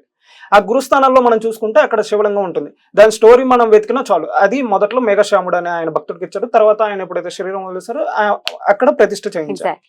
సో ఇప్పుడు ఆయన ముస్లిం అనే పనైనా లేకపోతే ఆయన పాదాల దగ్గర పెట్టమనే పనైనా మరి ఎందుకు అట్లా గౌరవంగా చేస్తారు? ఎగ్జాక్ట్లీ. అట్లానే అది చేసిన తర్వాత కూడా భక్తులందరికి ఇచ్చిన మాట ఏంటంటే ప్రతి గురువారం శుక్రవారం ఖచ్చితంగా ఇక్కడ ధూప దీపాలు అర్పించిన వారికి వారి కోరికలన్నీ నెరవేరుతాయి అంట. ఇంకా ఇప్పుడు శివుడి దగ్గర చేసిన వారికి నెరవేరుతాయి అన్నారు కానీ ఆయన దగ్గర చేసేసి నెరవేరిపోతాయి అనే మాట వాళ్ళేదే అక్కడ. మరి అటువంటి ఆయన పాదాల దగ్గర పెట్టమని అసలు ఎలా చెప్తారు? ఎగ్జాక్ట్లీ. లాజిక్ ఆలోచించారు అస్సలు నో, నాట్ ఎట్ ఆల్ అండి. ఊరికే మాట్లాడాడు. అయ్యే కదా. అక్కడ మనం చూసుకుంటే గణపతి దేవాలయం ఆయన నిర్మించింది, తర్వాత హనుమది ఉంది, శనిదేవుడిది ఉంది, ఇంకొకటి శివలింగానికి సంబంధించిన అంటే ఇంకో మహాదేవుని మందిరం ఉంది. ఇవి కాకుండా వేరే ఒక భక్తుడి చేత విఠలుడి విగ్రహం అయి తెప్పించి అయి ప్రతిష్ఠ చేయిస్తారు కృష్ణుడిది. ఇలా చాలా ఉన్నాయి. అవన్నీ అవసరం లేదు అసలు. ఒక భక్తుడికి స్వప్నంలో కనపడి పంచముఖ గణపతి దేవాలయం నిర్మించమని చెప్తే ఇప్పటికీ మనం షిరిడి వెళ్ళినప్పుడు అక్కడ పంచముఖ దేవాలయం అనేది గణపతి దేవాలయం ఉంటుంది. ఇవన్నీ అవసరం లేదు అసలు. ఎందుకో రమణాశ్రమంలో కూడా మనం చూసుకుంటే ముందు శివయ్య ఉంటాడు, వెనకాల రమణులు కూర్చుని ఉంటారు కదా. అదేమిటది అలా కూర్చోవడం ఏమిటో అని అంటామా మనం? అంతే కదా. మీరు చూసారా రమణాశ్రమంలో మనం అక్కడ ప్రదక్షిణలు చేసే దగ్గర? అట్లా ఏమి లాజిక్లు ఇవి, కోడిబుర్ర లాజిక్లు. అట్లా చూసుకునే పని అయితే ఇప్పుడు ఇంకొక సాంప్రదాయం చెప్తారు. సో ఫస్ట్ ఏంటంటే గణపతి. సో గణపతి దగ్గర ఏమైనా తప్పు చేసినప్పుడు సో ఎప్పుడైతే వాళ్ళు మహావిష్ణువు దగ్గర గనక ప్రార్థిస్తారో ఆ దోషం పోతుంది అంటారు. సో మహావిష్ణువు దగ్గర చేసింది శివుడి దగ్గర పోతుంది అంటారు, శివుడి దగ్గర చేసింది గురువు దగ్గర పోతుంది అంటారు, గురువు దగ్గర చేసింది అమ్మవారి దగ్గర పోతుంది అంటారు. అమ్మవారి దగ్గర ఏమన్నా తప్పు చేసావా ఇక మళ్ళీ అమ్మే క్షమించాలి, ఇంకో దారి లేదు, నిష్కృతి లేదు. అందుకని చెప్పి ఇప్పటికీ మనం చూసే చాలా శంకర పీఠాల్లో పైన అమ్మవారు ఉంటారు, కింద ఆదిశంకరుల వారు ఉంటారు, ఆదిశంకరుల వారి కింద అక్కడ శివలింగం ఉంటుంది. సో ఇప్పుడు అక్కడికి వెళ్ళేసి ఆయన పాదాల దగ్గర శివలింగం పెట్టడం ఏంటి అని చెప్పి ప్రశ్నిస్తాం. లలితమ్మ ఫోటోల్లో కూడా మనం చూస్తే వెనకాల శివయ్య అలా పడుకున్నట్టుంటారు, కింద గణపతి ఉంటాడు, అక్కడ విష్ణు ఉంటారు, పరివారం అంతా ఉంటుంది. దాన్ని ఎట్లా మనం వ్యతిరేకిస్తామా? ఏమిటి అమ్మవారి కాళ్ళ దగ్గర ఏమిటి విష్ణు ఉన్నాడు అంటామా? అయితే ఇక్కడ బాబావారు అయితే మళ్ళీ చెప్తాం ఎప్పుడు ఎవరికి చెప్పాల. సో ఇట్లా నా పాదాల దగ్గర పెట్టండి ఇవన్నీ కూడా. ఆఖరికి ఒకసారి బాగా వర్షం పడుతున్నప్పుడు హనుమ యొక్క విగ్రహం పక్కన బాబావారు నిలబడి ఉన్నారు. సో కొంచెం పైకి రండి బాబా అని చెప్పి తోటి వారు పిలిస్తే ఆయన నా స్వామి, ఆయన ఎప్పుడు నాకు పైనే ఉండాలి అని చెప్పని ఆయన అక్కడే నిలబడిపోయి ఉంటారు, అంతేగాని పైకి వెళ్ళాలి. మరి అంతలాగా గౌరవించి అంతలాగా అభిమానించి ప్రేమించేటువంటి ఆ వ్యక్తిని ఈ రోజు ఎలా పడితే అలా పెడార్థాలు పెట్టేసి పోస్టులు చేస్తున్నారు. Very very sad. అయితే ఈ మధ్య కాలంలో చూసాం హైదరాబాద్ లోనే జరిగినట్టుంది. ఈ దేవాలయంలో అంటే సాయి దేవాలయంలో భక్తుల చేత అల్లాయే గొప్పవాడు అది ఇది అని ఏదో రాగం కూని రాగం ఏదో చేసేసి ట్యూన్ చేసేసుకుని ఆ పాట పాడిస్తున్నారు. సో సాయిబాబా గుడిలో ఇవే జరుగుతున్నాయి, సో మీరు సాయిబాబా గుడికి వెళ్ళకండి. చేయించిన వాడు తప్ప, ఆ పాట పాడించిన వాడు మీరు అదే కదా చెప్పారు. ఇప్పుడు నార్మల్ గా ఇందాక తీసుకున్న ఎగ్జాంపుల్ తీసుకొని నేను చెప్పిన ఇప్పుడు అక్కడ శాంటా క్లాస్ డ్రెస్ వేసిన వాడి తప్ప లేకపోతే కృష్ణుడి తప్ప? సో ఒకప్పుడు నార్మల్ గా శైవులు వైష్ణవులు అన్నట్టు సంథింగ్ ఏయో గొడవలు ఉంటాయి. ఇప్పుడు అంటే హిందూ ముస్లిం క్రిస్టియన్ అంటారు. ఇప్పుడు వీళ్ళు లేకముందు జైన్ లేకముందు బౌద్ధ లేకముందు సో మళ్ళీ మనమే. సో అంటే ఈ గొడవలు అయితే ఎప్పుడు ఉంటుంది. బట్ కాకపోతే ఇప్పుడు అక్కడ చూసుకుంటే మనకి ఎక్కడ స్వామివారు మీలో మీరు కొట్టుకోమని ఏం చెప్పలేదే. మరి ఎందుకు కొట్టుకున్నారు? ఇప్పుడు కొట్టుకున్న వాళ్ళ తప్పు అంటారా, లేకపోతే వాళ్ళు పూజిస్తున్నటువంటి కృష్ణుడి తప్పు, లేకపోతే శివుడి తప్పు, అమ్మవారి తప్పు అంటామా? సో ఇక్కడ ఏదైనా కానీ చేస్తున్నవాడి తప్పు. అక్కడ ఉన్న స్వామివారు అసలు ఎప్పుడు చెప్పని మాట నువ్వు ఆచరించి నువ్వు ఆయనది తప్పని ఎలా అంటావు? డెఫినెట్లీ అలా అనడానికి వీల్లేదు. ఎవడైతే అలా పాడిస్తున్నాడు వాడు తాడది తప్పు, నువ్వు వెళ్ళి అన్నాడు ప్రశ్నించాలి. ఇది అసలు నీకు ఏ విధంగా ప్రామాణికం అని చెప్పి నువ్వు అడగాలి, నిలదీయాలి. ఎగ్జాక్ట్లీ. అక్కడ ఉన్న అమాయకమైనటువంటి భక్తులు చాలా ఇన్నోసెంట్ గా ఉంటారు, దేవుడి దగ్గర సరెండర్ అయి ఉంటారు కదా. వాళ్ళని మనం తప్పు పట్టడానికి లేదు. ఎందుకంటే ఇప్పుడు మన అద్భుతమైనటువంటి ధర్మంలో ఉన్నాం మనం. చెట్టులోను పుట్టలోను అన్నిట్లోనూ ఈశ్వరుణ్ణి చూస్తాం కదా. అందుకే కదా సర్వాంతర్యామి అన్నాం. సర్వాంతర్యామి అన్నందుకు కూడా పదార్థాలు తీస్తూ ఈ సొల్లు కబుర్లు చెప్పేవాళ్ళు, పెంట కుప్పలకి పూజలు చేయమంటున్నారు అని కొన్ని సొల్లు కబుర్లు చెప్పేవాళ్ళు ఉన్నారు. పెంట కుప్ప కూడా కంపోస్ట్ అవుతుంది, అది తర్వాత ఎరువుగా మారుతుంది. మీ కోడిపురలు మాత్రం దేనికి పనికిరావు కదా. సో నేను అడగదలుచుకుంది ఏంటి అంటే భక్తుల ఇన్నోసెన్స్. అక్కడ పాట పాడిస్తున్నారు, వాళ్ళు ఏదో పాడేశారు, that is out of innocence. అంత మాత్రాన వాళ్ళను నువ్వు తిట్టేయాలను, భక్తుల్ని తిట్టేయాలను, పాడించిన వాడు తప్పే. బాబావారి మందిరాల్లో నువ్వు ఇట్లా తప్పు జరుగుతుంది, ఖచ్చితంగా బాబావారి అన్ని మందిరాల్లో ఇలా జరుగుతుంది అనాలి అనే పని అయితే ఫస్ట్ నువ్వు షిరిడీనే జరగాలి. యాక్చువల్ గా షిరిడీలో ఎప్పుడు ఇట్లా ఏం జరగలేదు. ఎగ్జాక్ట్లీ. అక్కడ ఎప్పుడు నార్మల్ గా రామనామ సంకీర్తన ఇట్లా విష్ణు సహస్రనామ పారాయణ ఇప్పటికీ జరుగుతూనే ఉంది అక్కడ. మరి ఎందుకు చేస్తున్నారు? ఎగ్జాక్ట్లీ. మరి అక్కడికి వెళ్ళి అది కూడా హైలైట్ చేయి, ఇది హైలైట్ చేసావు కదా, ఎలా అయితే అక్కడికి కూడా వెళ్ళి ఇదిగో బాబావారి మందిరంలో నిత్యం విష్ణు సహస్రనామ పారాయణ జరుగుతుందని చెప్పి అది కూడా హైలైట్ చేయాలి. పాజిటివ్స్ చేయడానికి రెడీగా లేదే మనకి. పాజిటివ్ చేస్తే ఎవరు చూడదు కదా. బాబావారిని నమ్మే వాళ్ళు బొట్టు పెట్టుకోరు, లేకపోతే బాబావారు ఎప్పుడు బొట్టు ధరించలేదు, తిలకం ధరించలేదు అని చెప్పి అంటా ఉంటారు. చెవులు కుట్టించుకున్నారు, శుద్ధి చేయించుకోలేదు. అండ్ అట్లానే బాబావారు బొట్టు ధరించేవారు అని చెప్పి మన సచ్చరిత్రలో కూడా మహల్సాపతి చక్కగా గంధం పెట్టేవారు, నిలువు గీతలు రుద్దేవారని చెప్పి ఉంది. ఈ విధంగా ఉన్నప్పుడు మరి బొట్టు పెట్టుకోలేదని చెప్పి నువ్వు ఎట్లా అంటావు? ఆఖరికి ఇప్పటికి కూడా మనం అక్కడ షిరిడీలోకి వెళ్తే క్యూ లైన్ లో అందరూ బొట్టు పెట్టుకోవాలన్న ఉద్దేశంతో అక్కడ గంధాన్ని అవైలబిలిటీలో ఉంచుతారు, ఖచ్చితంగా బొట్టు పెట్టుకునే స్వామివారి దర్శనం చేసుకోవాలని. మరి ఆయన ఎక్కడ బొట్టు పెట్టుకోలేదు. ఎగ్జాక్ట్. రమణులు కూడా ఎక్కడ బొట్లు పెట్టుకున్నట్టు ఎక్కడ ఉండదు. ఇన్ఫాక్ట్ ఆయన మేనల్లుడు విభూతి ధరిస్తుంటారు, కానీ ఆయన మేనల్లుడు సంధ్యావందనం చేయటం ఆపేస్తే ఏమిటి నువ్వు సంధ్యావందనం చేయట్లేదు అంటే, రమణులే చేయట్లేదు నాకెందుకు, నేను చెయ్యను అని ఇచ్చేస్తే అన్నిటి గురించి అసలు ఆయనే పరబ్రహ్మం అయినప్పుడు ఆయనకి వర్తించవు కదా. ఆయన సాక్షిగా నిలబడినప్పుడు, ఈ శరీరానికి సాక్షిగా నిలబడినప్పుడు ఆయన సంధ్యావందనం చేయాల్సిన అవసరం లేదు. సో ఆయన సంధ్యావందనం చేయలేదు కాబట్టి బ్రాహ్మడు కాదు అని మనం తీర్మానాలు చేయాల్సిన, అది మన అవివేకం అవుతుంది. మన స్థాయిని వారి స్థాయితో పోల్చుకోవాలన్న అర్హత లేదు మనకి, ఆలోచన కూడా తప్పే. అంత అర్హత ఉందో లేదో కొంచెం ఆత్మవిమర్శనం చేసుకోవాలి మనం కదా. ఆయన ఆలోచనలు ఉంటే అసలు ఈ విధంగా వచ్చేందుకు మాటలు మాట్లాడతారండి బాబు. తేనె తీగలు కుట్టేస్తే ఇది తప్పు చేసింది అని అలా నుంచుని ఉన్నారు.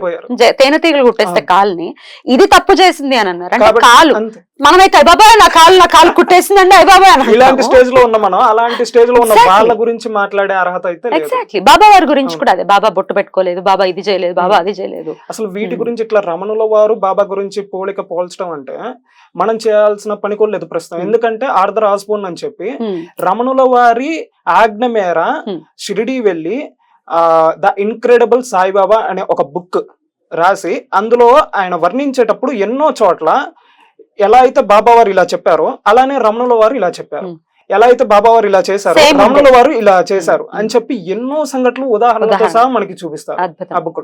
ఇంకా ఆ బుక్ కి ఫోర్వర్డ్ రాసిన వారు స్వామి రామదాస్ అని ఆయన నిరంతర రామనామ జపం చేసినటువంటి మహానుభావుడు.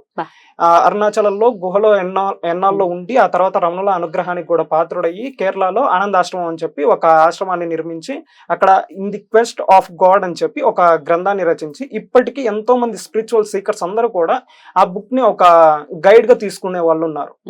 ఆయన కూడా బాబా వారి గురించి మాట్లాడుతూ ఆయన ఒక ఆనంద సాగరం అయ్యా అనే మాట వాడారు. ఎందుకన్నారు? మరి అసలు బాబా బుక్ కి నిరంతర రామనామం జపం చేసేటువంటి ఆయన రాశారు, అసలు ఎట్లా రాస్తారు? మరి ఇప్పుడు వీళ్ళందరూ చెప్పే లాజిక్ లో జస్ట్ వేషధారణ చూసి మనం డిసైడ్ అవ్వాలి, ఖచ్చితంగా వీళ్ళు పొరపాటు పడతారు. కారణం ఏంటంటే ఇప్పుడు భగవాన్ రమణుల వారి విషయంలోనే కావ్యకంఠ గణపతి ముని వారే ఒకసారి బిగినింగ్ ఎప్పుడైతే అరుణాచలం వచ్చే రమణుల వారిని చూసారో ఆయన వేరే వారి ప్రేరితం మీద వస్తారు. సో స్థూల శిరస్సు అనే ఒక ఆయన ఎవరు అనేది తెలుసుకోవడం కోసం ఆఖరికి రమణుల వారు అని చెప్పి అనేది తెలుస్తుంది. తెలిసిన తర్వాత ఆయనకు అనుమానం వస్తుంది, ఈయన చూడడానికి వైదికుల్లాగా లేడే, మరి ఈయన ఎట్లా అవుతారు అని చెప్పి అప్పుడు ఆలోచనలో పడ్డారు. కాకపోతే ఆయన చేసుకున్న పుణ్యఫలం ఎంతో ఉంది. ఎందుకంటే 5 కోట్ల సార్లు పంచాక్షరి జపం చేసినటువంటి మహానుభావుడు ఆయన. అటువంటి ఆయన ఆ మాట చెప్పి అట్లా ఆలోచన వచ్చిన తర్వాత స్వప్నంలో స్వామివారి దర్శనం ఇచ్చి పరమేశ్వరుడు నువ్వు వెతుకుతున్న వారు ఆయనే అన్నట్టుగా తెలియజేస్తారు. ఆ తర్వాత ఆయనకి సరెండర్. అంతటి వారికే వచ్చిందంటే వీరికి అన్న దాంట్లో ఇంకా చాలా చాలా కింద స్థాయిలో ఉన్నారు, పైకి రావాలి వీళ్ళు కూడా. వారి అనుగ్రహం ఉన్నప్పుడు తప్పకుండా ఖచ్చితంగా అనుగ్రహం ఉండాలని కోరుకోవాలి. మనం కూడా ఏదో పెద్ద స్థాయికి వెళ్ళిపోయామన్న నా ఉద్దేశం కాదు, కాకపోతే స్థాయిలో అయితే లేము. వారిని కనీసం అభిమానిస్తూ లేకపోతే వారిని ఆచరించాలన్న ఆలోచన మనలో వచ్చినా కానీ ఆటోమేటిక్ గా మనకు తెలిసిపోతుంది, ఓకే వీరు పూజనీయులు, వీరు ఇలా అని చెప్పాలి. కించపరచం. ఇప్పుడు నాకు ఎవరో ఇష్టం లేదండి, నేను వాళ్ళని పూజించను, అంత మాత్రం నేను వాళ్ళని కించపరచను, వాళ్ళని గౌరవిస్తాను, ఎమోషన్ ని గౌరవిస్తాను. సో అంత అనుగ్రహం ఉందని అయితే ఖచ్చితంగా అనుకోవాలి. ఇక మీ గురించి కూడా ఒకసారి చెప్పండి సూర్య గారు, మీ అసలు పేరు ఏమిటి? మణివర్మ. ఎట్లా మీకు సాయి మీద ఇంత ప్రేమ రావటం కానీ అసలు మీ జర్నీ గురించి చెప్పండి. సింపుల్ అని మాది వచ్చేసరికి వలపర్ల చిలకలూరుపేట దగ్గర Okay. వలపర్ల అని చెప్పే Okay. చిన్నది. Hmm. సో నార్మల్ గా ఏంటంటే నాకు మొదటి నుండి బాబా వారన్న శివుడు అన్న చాలా ఇష్టమా? బాగా కనెక్ట్ అయిపోయాను. ఓకే, రీజన్ అయితే తెలీదా? రీజన్ అయితే తెలియదు, బట్ కాకపోతే ఏంటంటే ఒక ఎమోషన్ అంతే, ఎమోషనల్ గా కనెక్ట్ అవడం. Hmm. ఎప్పుడైతే ఈ మధ్యన అయితే బాగా ఎక్కువగా రెడీ అయిపోతున్నారు. Hmm. సో బాబా వారు ఒక ముస్లిం అని, ఫకీర్ అని, ఇట్లా ఏవేవో చెప్తా ఉన్నారు. బట్ కానీ అథెంటికేట్ గా చూపించమంటే చూపించరు. చూపించలేదు. సో నేను పర్సనల్ గా ఎవరైనా కాంటాక్ట్ అయ్యి మాట్లాడితేనేమో వాళ్ళు రెస్పాన్స్ ఉండదు, బ్లాక్ చేసి పడేస్తారు. Block చేస్తారు. సూపర్. అందుకంటే ఇంకేం చేయరు. ఇంకేం చేయలేరు. అయితే మీరు ఫేస్బుక్ లో చాలా పోస్టులు పెట్టడం ఇవన్నీ కూడా చేస్తున్నారు నార్మల్ గా కదా? వచ్చేసరికి నేను పెట్టే పోస్టులు అన్ని కూడా మాక్సిమం ఏంటంటే సో శివ మహాపురాణం వాటి గురించి ఎక్కువ పెడుతుంటా. రీజన్ ఏంటంటే నేను బెంగళూరులో ఉన్నప్పుడు అక్కడ రాజాజీ నగర్ లో ఇస్కాన్ అని చెప్పి ఉంది. సో ద మోస్ట్ ఫేమస్ అనమాట బెంగళూరు ఇస్కాన్. అక్కడికి వెళ్ళిన తర్వాత అక్కడ దేవాది దేవుడు శ్రీకృష్ణ భగవాన్ అని చెప్పి ఒక బుక్ ఉంది. ఆ బుక్ కొన్న, ఆ బుక్ చదివిన తర్వాత చాలా బాధ వేసింది. సో ఎందుకంటే వాళ్ళు కృష్ణుడిని గొప్పగా చూపించడానికి శివుణ్ణి చాలా తక్కువ చేసి చూపించారు. సో నాకు ఏం చేయాలని నాకు ఏం అర్థం కాలేదు. బట్ ఎందుకంటే ఇప్పుడు కృష్ణుడు ఎక్కడ కూడా నేను శివుడు కంటే గొప్ప అన్న భావన ఎక్కడ చూపించారు. ఎందుకంటే మనం మహాభారతంలో చూసుకున్నా గానీ భీష్ముడు మొత్తం విష్ణు సహస్రనామం అంతా చెప్పిన తర్వాత ధర్మరాజు అడుగుతాడు, తాత అదే పితామహ నాకు మహాదేవుని యొక్క నామాల గురించి కూడా చెప్పు అని చెప్పంటే, అది చెప్పడం సాధారణమైనటువంటి నా వాళ్ళ వల్ల కాదు, చెప్పాలంటే ఆయనంతటి వాడే ఉండాలి, అది కృష్ణుడు మాత్రం మీకు చెప్పగలడు అని చెప్పి అంటారు.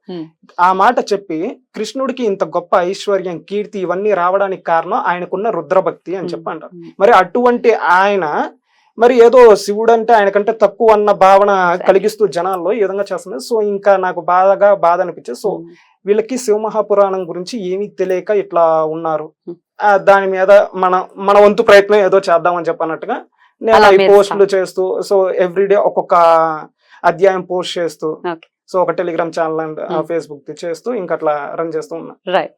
సో చాలా మంచి ఫాలోయింగ్ ఉంది మీకు. అంటే చాలా హేతుబద్ధంగా మాట్లాడుతూ ఉన్నారు కాబట్టి చాలా మంచి ఫాలోయింగ్ ఉంది. శివుడు గురించి ప్రస్తావన వచ్చింది కాబట్టి అసురులకి ఎప్పుడు చూసినా వరాలు ఇచ్చారు. ఆయన ఎవరెవరికి వరాలు ఇచ్చారండి? రావణాసురుడికి వరాలు ఇచ్చారు, వీళ్ళకి వరాలు ఇచ్చారు. అదే సో రావణాసురుడు ద మోస్ట్ బెస్ట్ డివోటీ అని చెప్పి, బట్ వీళ్ళు శివుని ఇంత కించపరుస్తున్నా ఇస్కాన్ వాళ్ళు, మళ్ళీ వాళ్ళు ఒక మాట అంటారు, వైష్ణవానాం యథా శంభు అని చెప్పని. అంటే వైష్ణవుల్లో గొప్పవాడు శివుడు అని, వైష్ణవుల్లో గొప్పవాడు శివుడు అని చెప్పి అంటూనే భగవద్గీత యథాతథం అని చెప్పి ఒక గ్రంథం ఉంది వారిది. ఆ గ్రంథంలో పప్పట్స్ అంటే ఆయన భాష్యం రాసు శ్రీల ప్రభుపాద వారు ఒక మాట ఏం రాసుకొచ్చారంటే, సో శివుని అలానే పార్వతీదేవి యొక్క కామం వల్ల సుబ్రహ్మణ్యుడు జన్మించాడు అని చెప్పి వాడారు. కామం వల్ల అట్లా రాశారు. సో అది ఏ పక్క నుండి వాళ్ళు సపోర్టివ్ గా చెప్తారు. ఆ మాట చెప్పి పక్కనే ఇంకొక మాట ఏం రాశారంటే, ఒక హరిభక్తుడి పేరు రాసి ఈయన నిరంతరం హరినామ స్మరణలో ఉండటం వల్ల ఆయన దగ్గరికి ఒక వేష వచ్చినా ఆమెకి లొంగలేదు, అంత గొప్పవాడు అని చెప్పి రాశారు. ఇప్పుడు మీరు చెప్పిన ఫస్ట్ లాజిక్ ఏంటి, అందరికంటే గొప్ప వైష్ణవుడు శివుడు అన్నావు, మరి ఇప్పుడు శివుడు కంటే గొప్పవాడు ఈయన అంటున్నావు, మరి అసలు ఏ పక్క నుండి కరెక్ట్ అవుతుంది? ఏది అసలు ఏం మాట్లాడుతున్నావు? అట్లా ఉన్నారు. అంటే వాళ్ళిద్దరు భార్యాభర్తలు కదా, భార్యాభర్తల మధ్య కామం అనేది ధర్మబద్ధమే కదా. ఎలా కామంతో ఉండబట్టే కదా పిల్లలు పుడతారు. చెప్పే విధానం ఎంత జుగుప్సాకరంగా మాట్లాడతారు, అది తప్పు. అట్లా ఉన్నారు. అసలు అసహ్యకరం. అసలు ఆ మాటలు మాట్లాడలేం, మనం ఊహించలేం కూడా అట్లీస్ట్. సరే, ఇక ఈ అసురులకి అసలు సిసలు దైవం అంటే ఈశ్వరుడు మాత్రమే. మరి తండ్రి కదా, తండ్రి కదా, అందరికి ఆయనే. అసురులు ఎవరి నుండి వచ్చారు? అదే ఉన్నటువంటి వాడు మొత్తం ఈశ్వరుడి నుండి సమస్త సృష్టి వచ్చిందంట. ఇప్పుడు అసురులు మాత్రమే పూజించి వదిలేసిన, లేకపోతే దేవతలు మాత్రమే పూజించి వదిలేసిన, మనుషులు మాత్రమే పూజించి వదిలేసిన, అప్పుడు ఆయన అందరికీ అధిపతి శాసకుడు ఎలా అవుతాడు? అందరూ పూజించగలిగినప్పుడు ఆయన అందరికి ఈశ్వరుడు పరమేశ్వరుడు అవుతాడు. అవును. ఇప్పుడు తండ్రి అన్నప్పుడు ఇప్పుడు ఒక పిల్లాడు చదవట్లేదు అంటే వాడి మీద ప్రేమ ఏమి తగ్గిపోదు కదా. అరే నువ్వు నా కొడుకు కాదు, ఇంట్లో చెప్పే దారి మారుస్తాడు, రకరకాల విధానాల్ని పాటిస్తాడు. వాడు చెడ్డ పద్ధతుల్లో గనుకుంటే నయానో భయానో బుజ్జగించో మార్చుకుంటాడు కదా తండ్రి అన్నవాడు.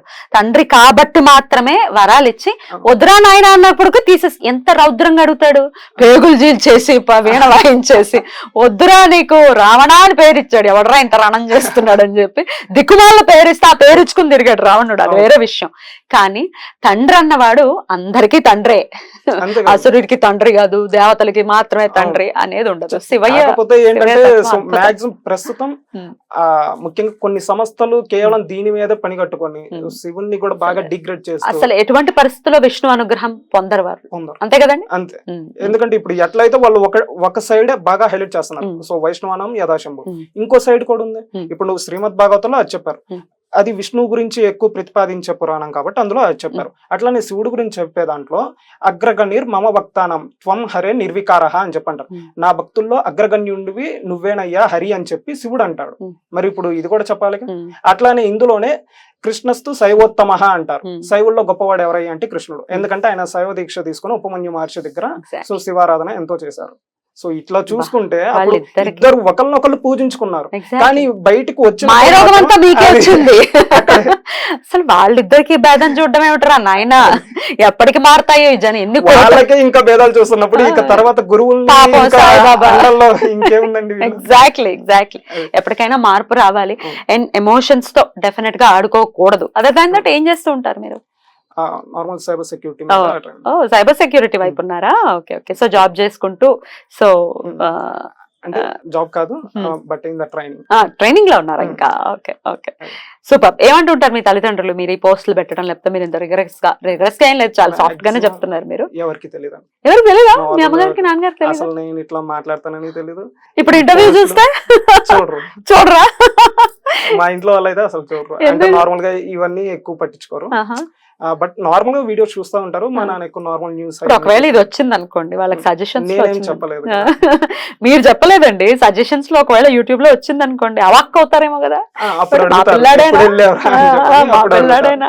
బట్ నేనేంటంటే ఇట్లా ఈ పోస్టులు పెట్టడం దేని గురించి తెలియదా? నేను జస్ట్ నాకు అనిపించింది మాత్రం నేను చేస్తా ఉన్నాను. సో నాకేంటంటే బాగా శివుడికి బాగా కనెక్ట్ అయి ఉన్నాను కాబట్టి, సో ఆయన గురించి తప్పుగా మాట్లాడుతున్నారంటే నాకు చాలా బాధ. వీటి గురించి కూడా రాధా మనోహర్ దాస్ గారిని ఎన్నోసార్లు ప్రశ్నించారు. సార్ మరి మీ ఇస్కాన్ బుక్స్ లో ఈ విధంగా తప్పుగా ఉంది, మరి దీనికి మీరేం చెప్తారంటే ఆయన దానికి సమాధానం చెప్పకుండా, అదిగో ఆ క్రిస్టియన్ పాస్టర్ ఇట్లా మాట్లాడాడు, ముందు వాడి చేత సమాధానం చెప్పించుకో అని చెప్పాను. ఇస్కాన్ అండి, అవుట్ ఆఫ్ ఇస్కాన్. ఆయన ఇస్కాన్ నుంచి బయటకు వచ్చేసానని చాలా సార్లు చెప్పారు. ఆ మాట అంటూనే మళ్ళీ ఇస్కాన్ బుక్స్ చదవమని చెప్పి ఎక్కువ ప్రాపగేట్ చేస్తున్నారు.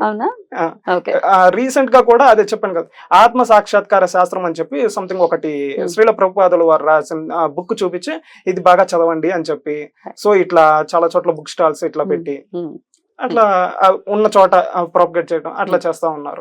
యూనిటీ డెఫినెట్ గా లోపిస్తుంది. ఎప్పుడు ఉంది మనకి ఎక్కడ ఉంది యూనిటీ? మనకి ఎక్కడా లేదు యూనిటీ అనేది. అది రావాలి, అది కూడా ఈశ్వరానుగ్రహం చేత రావాలని మనస్ఫూర్తిగా కోరుకుంటూ, ఇంకా ఎన్నో విషయాలు అసలు అవ్వదు మనం మాట్లాడుతూ వెళ్తే.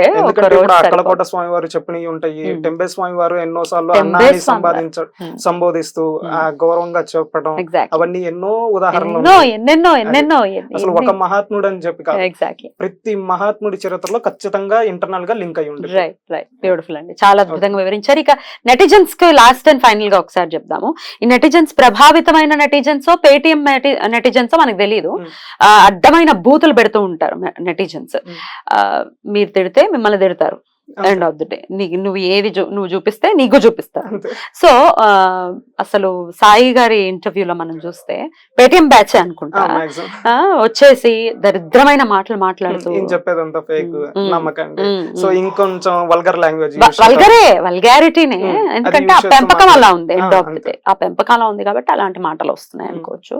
సో జాగ్రత్త, మీరు మీ ఇష్టం వచ్చినట్లు కమెంట్లు పెడితే ఊరుకోవడానికి ఎవరు సిద్ధంగా లేరు, పర్యవసానాలని కూడా ఫేస్ చేయాల్సి వస్తుంది. So please take care. Okay, right అండి, చాలా అద్భుతంగా వివరించారు. మీరు చిన్న వయసులోనే చక్కగా ఎన్నో విషయాల్లో పరిశోధనలు చేస్తూ చాలా చక్కగా మీరు మాట్లాడేటటువంటి విధానం చాలా చాలా అద్భుతంగా అనిపించింది. ఒక చిన్న మాట ప్లీజ్. నార్మల్ గా రమణ మహర్షి వారు చెప్పారు అని చెప్పి, అంటే రమణాశ్రమ లేఖల్లో ఎప్పుడైతే బాబా వారి గురించి ఆయన భక్తుడు రామయోగి అనే భక్తుడు అడుగుతాడు, సో బాబా వారిని ఇలా ఫొటోస్ లో పూజిస్తుంటారు కదా, దేవుడిగా అయితే పూజించుకోవచ్చు కానీ ఇలా గురువుగా పూజించచ్చా అని చెప్పి ఒక క్వశ్చన్ అడుగుతాడు. అలా పూజించే వాళ్ళకి సింపుల్ గా చెప్పారు చిత్తశుద్ధి చిత్త ఏకాగ్రత కలుగుతుంది అంటారు, చిత్తశుద్ధి కూడా అంటారు. సో చిత్త ఏకాగ్రత కలగాలంటే చిత్తశుద్ధి కలిగి ఉండాలి. ఆ తర్వాత స్టెప్ చిత్త ఏకాగ్రత. ఈ చిత్తశుద్ధి గురించి నార్మల్ గా శ్రీమద్ దేవి భాగవతంలో 6వ స్కందంలో 12వ అధ్యాయంలో చాలా స్పష్టంగా చెప్తారు. అది కలగాలంటే బాగా దైవానుకూలం అనేది అంటే దైవ యోగం వల్ల మాత్రమే ప్రాప్తిస్తుంది. సాధారణంగా నువ్వు ఎన్ని దానాలు, తపాలు, జపాలు, హోమాలు, యజ్ఞాలు ఏమి చేసినా నీకు అది రాదు. ఆఖరికి నువ్వు తీర్థక్షేత్ర యాత్రలు అవన్నీ చేసినా కానీ నీకు రాదు. అంత సులభం కాదు చిత్తశుద్ధి కలగటం అంటే. అలాంటిది బాబా వారి విషయం గురించి అడిగినప్పుడు నీకు డైరెక్ట్ చిత్త ఏకాగ్రత కలుగుతుంది అని చెప్పి రమణులు వారే అన్నారు. మరి అటువంటప్పుడు ఎవరన్నా వ్యతిరేకించాలి బాబా వారిని అనుకుంటే సో రమణుల వారి కంటే ఇంకా జ్ఞాని అనే వారు ఎవరన్నా ఉంటే మాట్లాడచ్చు. ఎగ్జాక్ట్లీ. ఇంకా అంతకంటే ఏం చెప్పలేమండి, మూర్ఖులకి ఏం చెప్తాను చెప్పండి. సో ఒకసారి ఆ గ్రంథాన్వేషణ చేసుకుని రంధ్రాన్వేషణకి స్వస్తి పలికితే వీళ్ళు బెటర్ గా ఉంటుంది అనేది. ఎందుకంటే చాలా ఇప్పటికే మీరు చాలా రంధ్రాలు పెట్టేశారు. సో ఇంకాస్త పెంచకండి ఆ రంధ్రాలు. ఎందుకంటే రకరకాల మనుషులు, రకరకాల థాట్ ప్రాసెస్లు, అందరూ కన్ఫ్యూజ్ అయిపోవడం, ఏం చేయాలి ఏం చేయొద్దు, బాబా గారి గురించి ఇంత నీచాతి నీచంగా మాట్లాడి ఇంకాస్త పుణ్యం అనే వస్తోంది, ఇంకాస్త పోగొట్టుకుంటున్నారు, ఇంకాస్త పాపాన్ని మూట కట్టుకుంటున్నారు. సో డెఫినెట్ గా ప్రారంభం అనుకోవడం చేసేది ఏం లేదండి, ఎవరి చేతిలో ఏమీ లేదు. కానీ బాధ అనిపిస్తుంది యాజ్ ఏ డివోటీ, లేకపోతే అది కదండి చాలా చోట్ల కనపడుతుంది. చాలా చోట్ల ఇద్దరు డివోటీస్ ని, ముఖ్యంగా ఇప్పుడు బివి నరసింహారావు అనే ఆ డివోటీనేమో మన దేశం అంతా వ్యాప్తి చేయాలని చెప్పే కార్యక్రమంతో ఆయన పంపించారు, అంటే సాయిబాబా వారి గురించి. అట్లానే ఆర్థర్ ఆస్బోర్న్ అనే ఆయనకేమో విదేశాల్లో మొత్తం వ్యాప్తి చేయని చెప్పారు. మరి ఇప్పుడు ఆయన ఎందుకు చెప్తారు? ఇప్పుడు ఇంకొక ఏ యోగి గురించి కూడా రమణుల వారు ఈ మాట చెప్పలేదు, కేవలం ఈయన విషయంలోనే ఎందుకు చెప్పారు? ఆలోచించడానికి అంత బుర్ర ఏది, తిట్టడానికే వినియోగిస్తున్నారు కదా మొత్తం అంతాను. ఎనీవేస్, మార్పు రావాలని మనస్ఫూర్తిగా కోరుకుంటూ చాలా చక్కటి విషయాల్ని తెలియజేశారు. ఈసారి కూడా ఎప్పుడైనా మీరు హైదరాబాద్ కనుక వస్తే డెఫినెట్ గా మీ సమయాన్ని ఇవ్వండి, మరికొన్ని విషయాలు కూడా మనం మాట్లాడుకుందాం. చాలా చాలా కృతజ్ఞతలండి. నమస్తే.